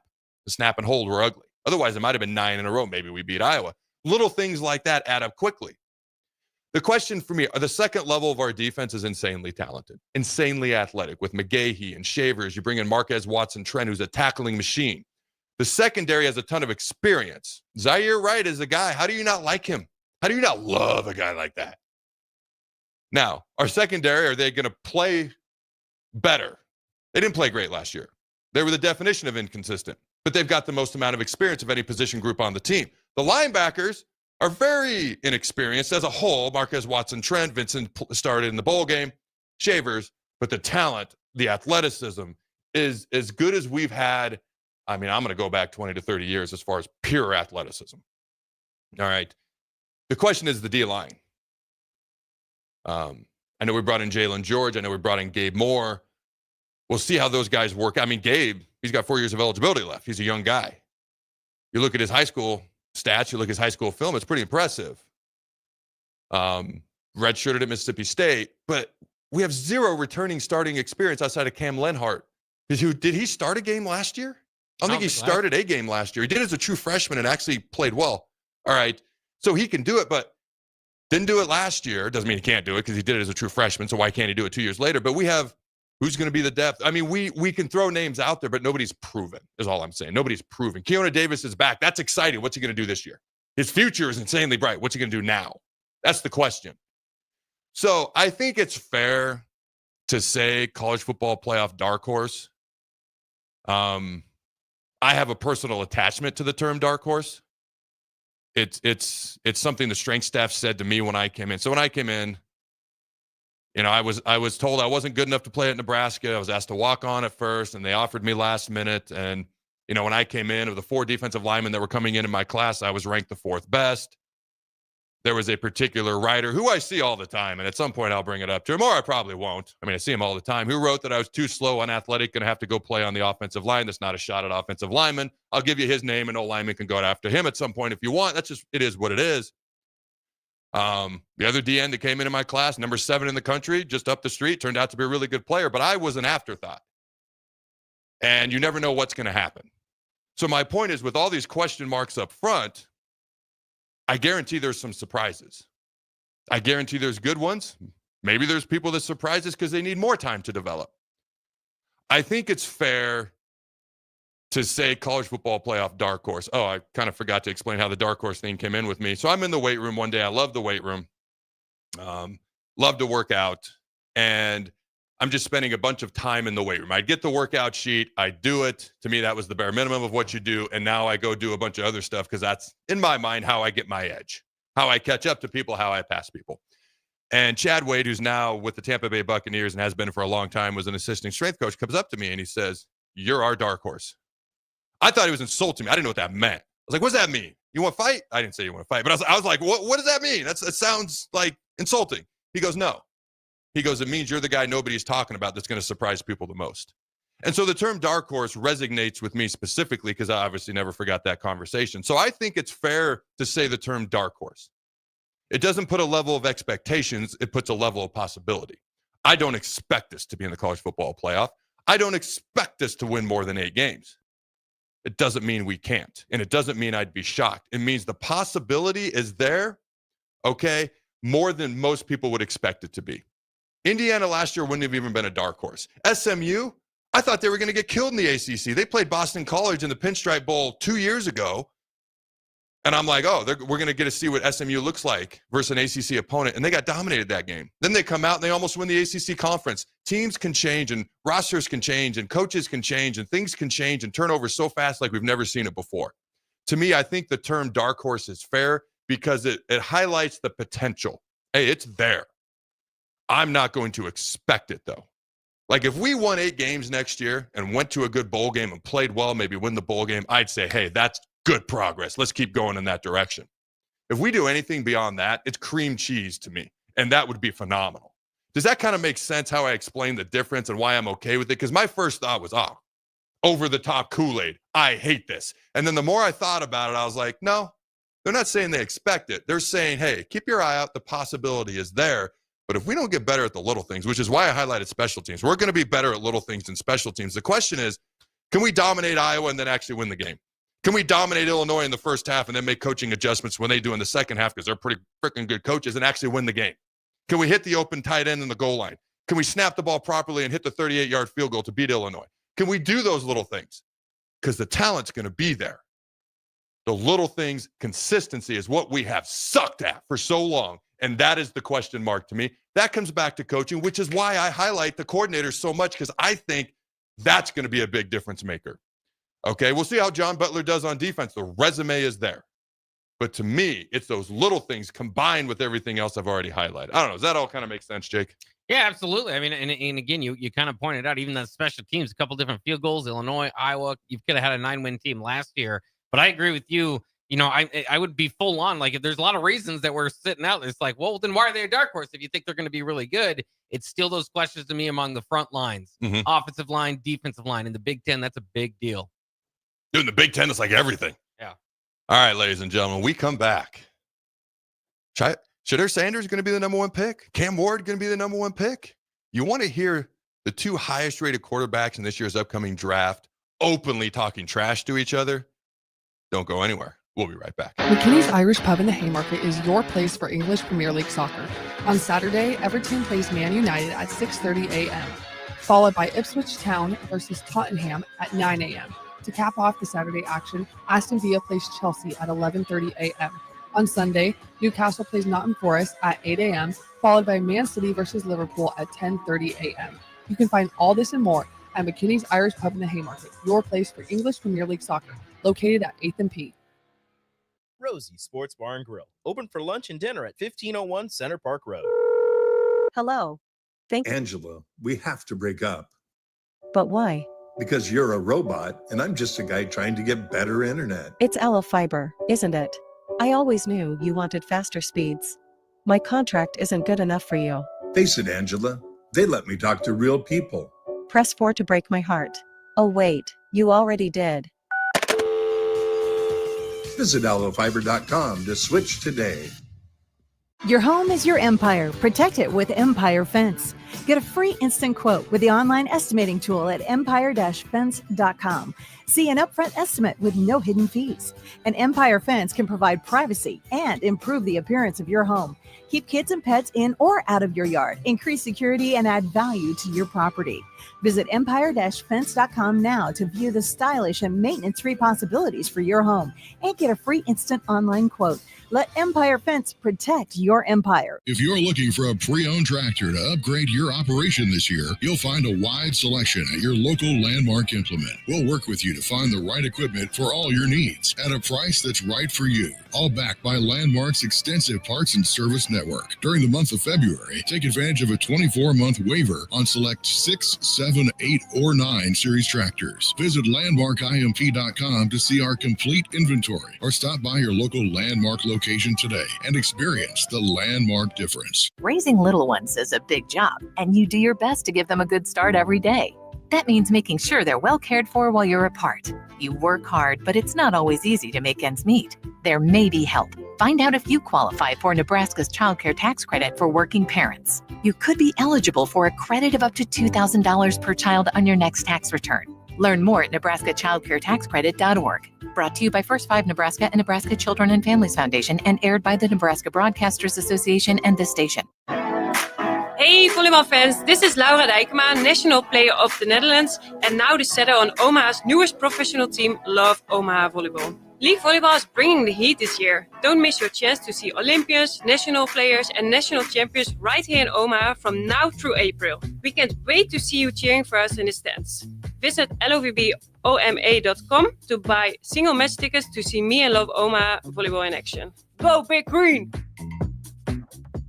At Planet Fitness, we're declaring it. This is the year of getting stronger. And future stronger you can get started now by saving $28 or more when you join today. You in? We have all the best in-class equipment you could ever need to keep stepping it up. And free fitness training to help you mix up your routine. Plus, most clubs are open 24 hours. So let's do this. Join Planet Fitness today and save $28 or more. Just $1 down, $15 a month, cancel anytime. Deal ends February 28th. See Home Club for details. The electrical workers of Local Union 265 are now hiring licensed journeyman electricians from $32.50 to $42.50 per hour with paid benefits. And if you're looking for a new career, they're hiring apprentices at $19.50 per hour with paid benefits. Call the office at 402-423-4497 to apply. Start your electrical career today. 93.7 The Ticket, Fox, KFXL weather. Brought to you by Bryant Air Conditioning, Heating, Electrical, and Plumbing. Your Lincoln forecast for today. We'll see mostly sunny skies, and it will be cold. Mostly an afternoon high of just 10. Tonight, mainly clear skies, continued cold temperatures, a low of minus 11. And tomorrow, we'll see mostly sunny skies and light winds, an afternoon high near 21. I'm meteorologist Kyle Hucker for 93.7 The Ticket and theticketfm.com. Ever wish you had another light switch on the other side of the room on a dark night? How much better would you sleep at night if you had a ceiling fan in your room? The High Electric Service Department is here to make your electrical what-ifs a reality. Whether you're looking to replace some outdated light fixtures or brighten up your counters with under-cabinet lighting, High Electric can handle all types of residential electrical installations and services. Give Erica a call at 402-466-6606 or visit high-electric.com to get started. Husker fans, excited for some softball action at Bowling Stadium this year, but can't commit to a full season ticket? They've got you covered. Introducing the On Deck Deal. Snag tickets to 5 Husker home games for as little as $30. This partial season lets you choose any 5 games, including one from the Maryland series. Whether you prefer general admission or reserve seating, packages start at just $30. Get your On Deck Deal today at huskers.com/tickets. This is the Adam Carriker Show on 93.7 The Ticket and theticketfm.com. Welcome back, ladies and gentlemen, to the Adam Carriker Show here on 93.7 The Ticket. Check out all things The Ticket at theticketfm.com, the social medias, X, Facebook, YouTube, podcast platforms. It's every frickin' where. Also, the Carriker Chronicles. Really just 2 spots, CarrikerChronicles.com, YouTube. We are on all the podcast platforms, but for simplicity's sake, it's the website and it is YouTube. I'm also on the medias of social as well. If you're interested, X, Facebook. I resurrected my dead Instagram account after 7 years last summer, and I joined the world of TikTok. I'm growing quickly. I actually kind of like it. I just grab the phone. I go wild for like a minute, and I don't know. I enjoy it. I don't know if the people do, but you can follow me there as well. All right. Who would you take first? If you have the number 1 pick in the draft, who would you take? And if it's one of these 2 quarterbacks, who would it be? Shedeur Sanders, Cam Ward, or would you take a different player? Let's say you're just taking the best player available, not position of need. Oh, that makes it interesting. Yeah, I would think there maybe Abdul Carter could be in there, Travis Hunter. Yep. So I think those are probably higher rated guys than the quarterbacks. So I'd probably go with one of them. I'd absolutely go with one of them. Pass rusher. Did you watch the Super Bowl this year? Did you watch the last time Patrick Mahomes lost to the Bucs? I know I'm biased, but like if you can get after the quarterback, it makes your life so much easier. They blitzed once the entire Super Bowl. The Eagles blitzed once, and Patrick Mahomes was still running for his life. I'd probably go Abdul Carter, but I'd be really tempted with Travis Hunter. I like so many things off the field about Travis Hunter, plus what he can do on the field. All right, Cam Ward, Shedeur Sanders. We got 4 different clips, so we're going to try to move quickly. They are shorter clips, most of them, but go ahead and roll that first one. They are talking a little smack to each other. You didn't do what your team needs to win bowl games. You didn't do what your team needs. You didn't either. So I guess we both suck. I guess we both suck. He quit on his team. I guess we both suck. No, I didn't. I guess we both suck. And Shedeur's like, you quit on your team looking at Cam Ward. When you hear that, what do you think, Jake? He's right. I don't know. He got the record at halftime, sat out. Iowa State won. I was not a big fan of that move. So my second thought was he's right. My first thought was, wait, with 2 minutes left in the game at Nebraska, you weren't injured at all. Didn't you walk off the field, Shedeur? I'm just saying. That's what I thought. And then number 2 is, yeah, you're right. Both these guys are top 10 talents. You just look at talents. They're top 10 talents. What scares the crap out of me is there are 7th round red flags around both of them. That's not to disrespect guys in the 7th round, but there's a reason guys go in the 1st, the 2nd, the 3rd, 5th, and etc.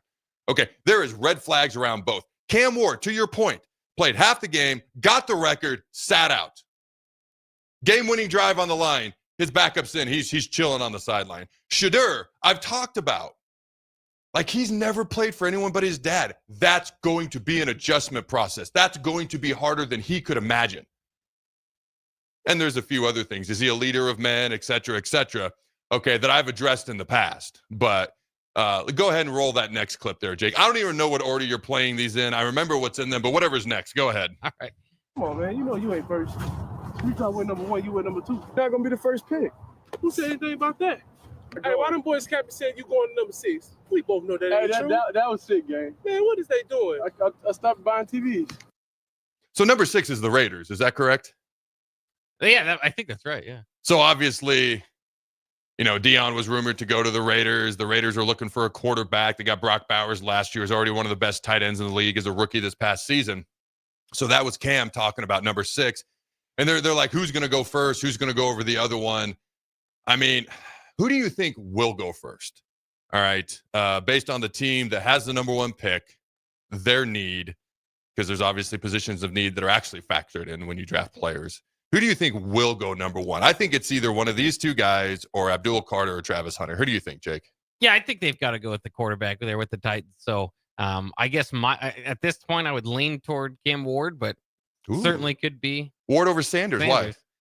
I probably would go with Sanders, but I feel like Ward's kind of feels like a little bit more what most people that I ask, I suppose, say. It's very close between the two of them. So we're just going to go to the next clip. I was about to say something, but they literally talk about it in the next clip. I don't think they talk about this part. Shedeur talks about the lack of run game he had, but Cam Ward literally had to carry that Miami team. They did not play defense. They did not do a lot of things. He had to play hero the entire year. If you watched Miami last year, which is why they had to pay Carson Beck, a guy who they don't even know if he's going to be ready to he won't throw in spring ball. Hopefully he's ready by the fall. I know what it's like to tear my UCL. My son knows what it's like to tear his UCL. I know what this looks like coming back from this. All right, he'll hopefully be ready by the fall, but they had to pay him $4 million. Why? Because their quarterback last year, who transferred to Cam Ward, had to carry their team. They're going to need Carson Beck, who's not as mobile. Okay, he's actually more mobile than people realize, but not as mobile as Cam Ward. Going to have to make big time plays. All right, but go ahead. I said I wasn't going to give it away, but go ahead and play the next clip, Jake. You didn't do what your team needed to win the bowl game. You didn't do what your team needed. You didn't either. So I guess we both suck. I guess we both suck. Hey, he quit on his team. I guess we. That's the quick one. You got one of the other ones. Super Bowl bound. I was like looking for here. If I ever play in the Super Bowl, man, I make sure I can't wait for that day. I hope it's next year too. Me and you in the Super Bowl. Hey, I know your weaknesses. We're gonna have that thing turned up. I know your weaknesses. I know your weaknesses. I know all I gotta do is call RJ Stone. Who's that? My old teammate Wazoo popped your ass. So we'll get to the clip where they talk about lack of run game. First of all, there's never been a rookie quarterback in the Super Bowl. So if they both made it, it would be quite entertaining. It would be a first, especially if two of them are doing it because one's never done it. I know your weaknesses. What does that mean? You're not playing defense. You're not rushing the quarterback. You're not covering his receivers. And I'm not even talking trash on them talking trash. I'm just like, if I was standing there, this is what I would have been like, well, what does that mean? Like, what does that mean? You know, his weaknesses. Like, and I don't know the guy they were talking about, RJ. I don't know who that is. Maybe that's a D coordinator of some team or something. But for me, I got such a kick out of this. And here's the thing. So they're working out in between drills. They're literally if you see the video, it's on TikTok. They're snapping the ball to each other. So like Shedeur's like snapping it to Cam. He's throwing the passes to receivers running routes, and they're talking trash while the ball's in the air as they snap it to each other. I got such a kick out of this.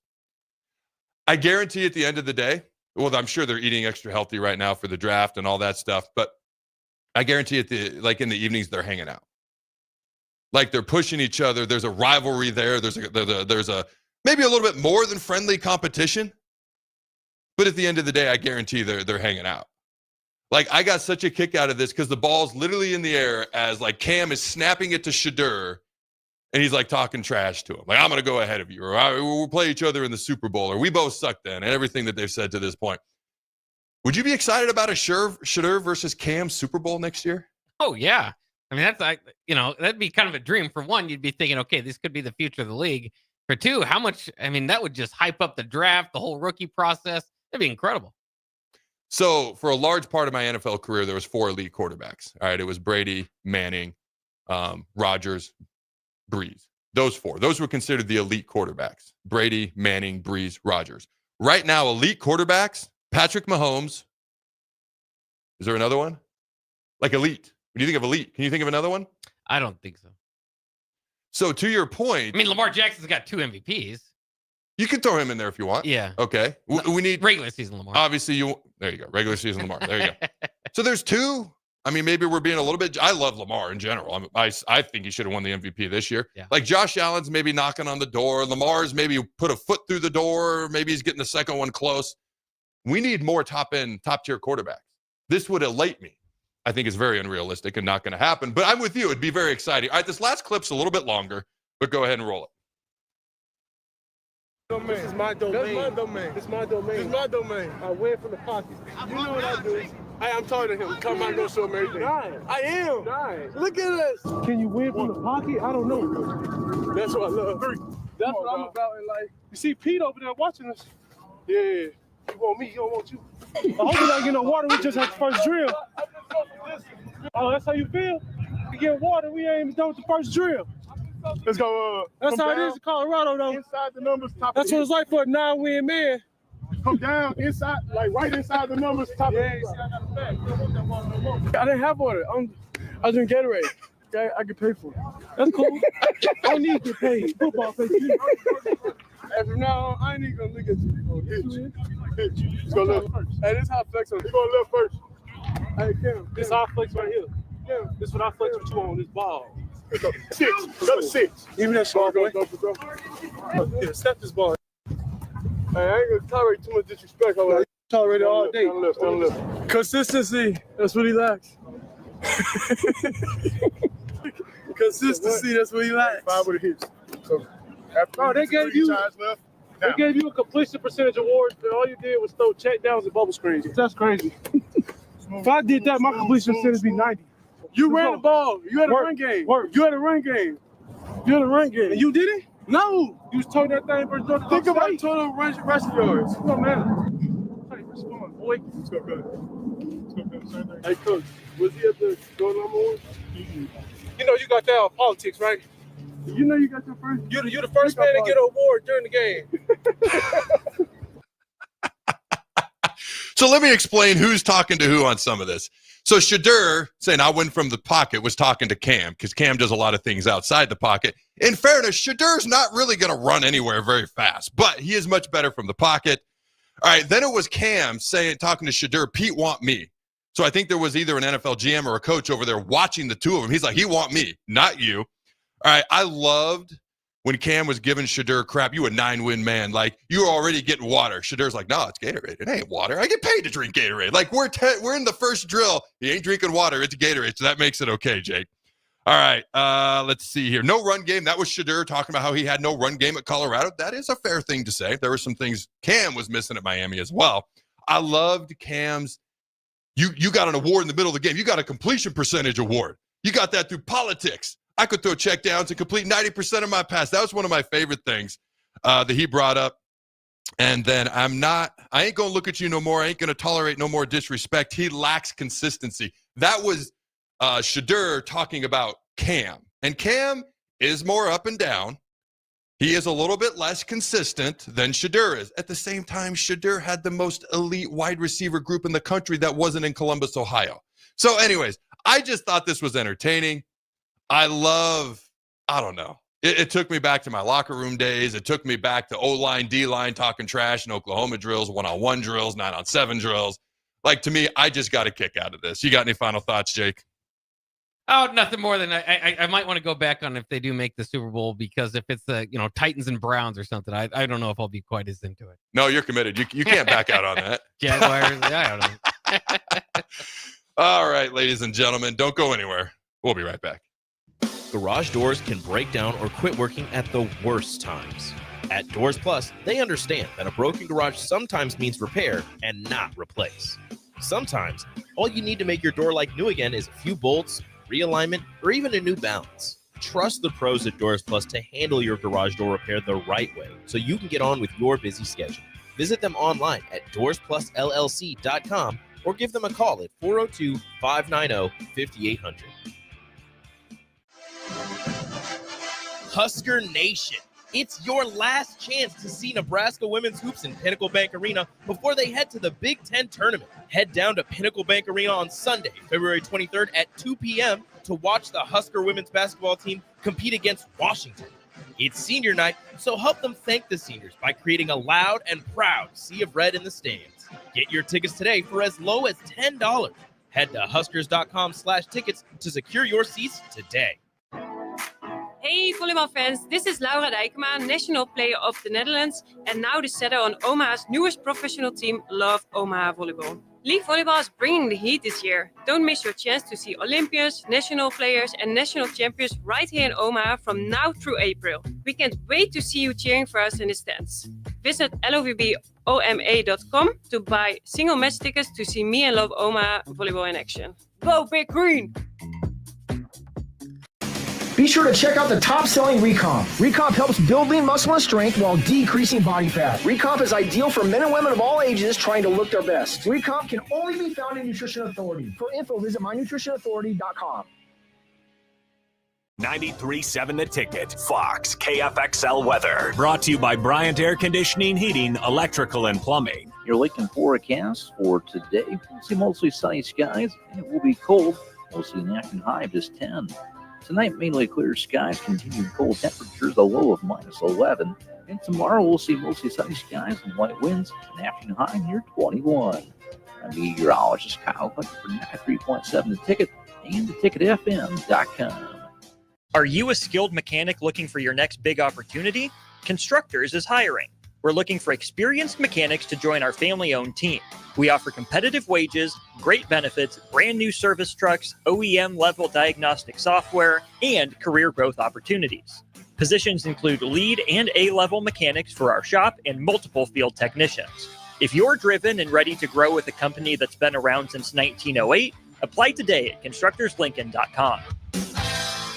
Hi, Sean Callahan here for Koppel Chevrolet GMC, and on behalf of the entire Koppel team, we would like to say thank you to all of our loyal customers and employees that have allowed us to become one of the most successful GM dealerships in the country for the past 50 years. So we are celebrating that with some huge discounts. Right now, we have up to $13,500 off MSRP or 0% APR on select new models, and new Blazer EVs are leasing for $279 a month with zero down. So check us out online at koppelcars.com. All deals with approved credit. See dealer for details. Your home is your empire. Protect it with Empire Fence. Get a free instant quote with the online estimating tool at empire-fence.com. See an upfront estimate with no hidden fees. An Empire Fence can provide privacy and improve the appearance of your home. Keep kids and pets in or out of your yard. Increase security and add value to your property. Visit empire-fence.com now to view the stylish and maintenance-free possibilities for your home and get a free instant online quote. Let Empire Fence protect your empire. Mulberry Barbecue now has a brand new second location to help all your lunch and dinner cravings. Stop by their newest location at 6125 Apples Way near Lowe's off of Highway 2. They have everything from smoked turkey sandwiches to brisket burritos to burn-in sandwiches and pulled pork. Try a dinner plate option of barbecue nachos, a half-smoked chicken, a full slab of ribs, and so much more. Mulberry Barbecue open Monday to Saturday from 11 a.m. to 8 p.m. at 11th and Cornhusker Highway and now at 6125 Apples Way in South Lincoln. Why are some people more successful? Is it talent and determination, or did they recognize an opportunity? Discover a career that lets you help families reach their financial goals as you build lasting professional relationships, one with unlimited income potential. From Modern Woodman, a leading fraternal financial services provider. I'm Modern Woodman Regional Director Sean Erickson. Call me at 402-483-6515 to learn about career opportunities. Modern Woodman of America. Touching lives, securing futures. Things that impair you come in many different shapes and sizes. Some are the shape of beer and liquor bottles. Others look like cigarettes but aren't cigarettes at all. These are the things we know impair us, the things our parents warned us about. What we're not always aware of is our new prescription or the over-the-counter medicine we picked up just for allergies or a bad cold. See, it doesn't just matter how much of a substance you take. If you are impaired, driving is deceptively dangerous. Don't drive impaired. Paid for by the NDOT Highway Safety Office. Wall-to-Wall Wine and Spirits is your place in North Lincoln to go for all your needs in wine, spirits, and beer. They also have a large variety of cigars in their walk-in humidor, and they have a top-notch walk-in, temperature-controlled, high-end wine room. Plus, you can enjoy free samples from their tasting bar. There's only one place to go for all your needs for wine, beer, spirits, and cigars.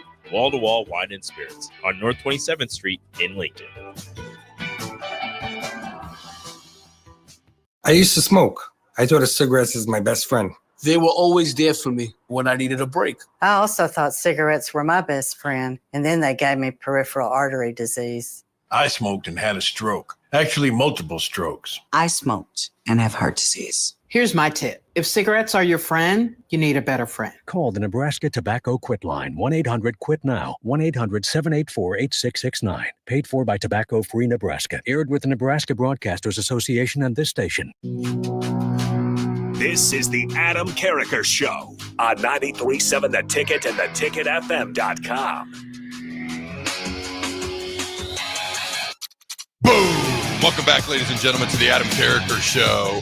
We had someone who shall remain nameless who said not a lot of people are fans of Cam and Shitter. Basically, that's what the text line said. But one guy's like, I hope he gets driven into the ground so hard. What do you say? He never plays again or something like that? Basically, yeah. Like, whoa, ladies and gentlemen. Whoa. We never wish injury on anybody who doesn't play for, I was going to say Colorado, but Shadur plays for Colorado, so that joke got killed. All right, we'll go with Iowa. No, we don't wish injury on anybody. All right, a couple of quick updates. And this is from 2 days ago, but this is my first show since Tuesday. Shout out to Jordy Ball. All right, the co-national player of the week in softball. She's hitting .625. All right, 5 home runs, 9 RBI. Let's see, 9 extra base hits, 10 innings pitched, 13 Ks. Says ERA is 0.000. Is that right? 1 no-hitter? All right, I might have to double-check that. I don't understand why she didn't hit at Oklahoma. Unless I'm wrong and she did. Why did she not hit at Oklahoma? That is beyond me. All right, also, a shout-out to Ava Kuzak. All right, she has been named the star of the week in softball as well. And shout-out to Greg Sharp, the voice of the Huskers. All right, a true Husker, a true legend. And this is from Dave Feet on Twitter from a few days ago. But the day Husker baseball added the sharp, strong patch to their bats, Jackson Brockett threw a no-hitter. On the day Sharp's passing was announced, Husker softball's Jordy Ball tossed a no-hitter. So I just wanted to give a shout-out there on those couple of things, and to a true legend and a guy who will truly be missed. Thoughts and prayers with his family. And our final thought of the day. This is via Amy Just on Twitter. All right. For my 30th birthday column, I asked as many around Nebraska athletics for their advice to someone who was turning 30. Greg Sharp loved my idea and gave me one of my favorite responses. And I quote, "Use all of your vacation time and drink more lemonade." End quote. She ends the tweet by saying, "Let's drink more lemonade." All right, until tomorrow, Husker Nation, go Big Red, and always remember to throw the ball.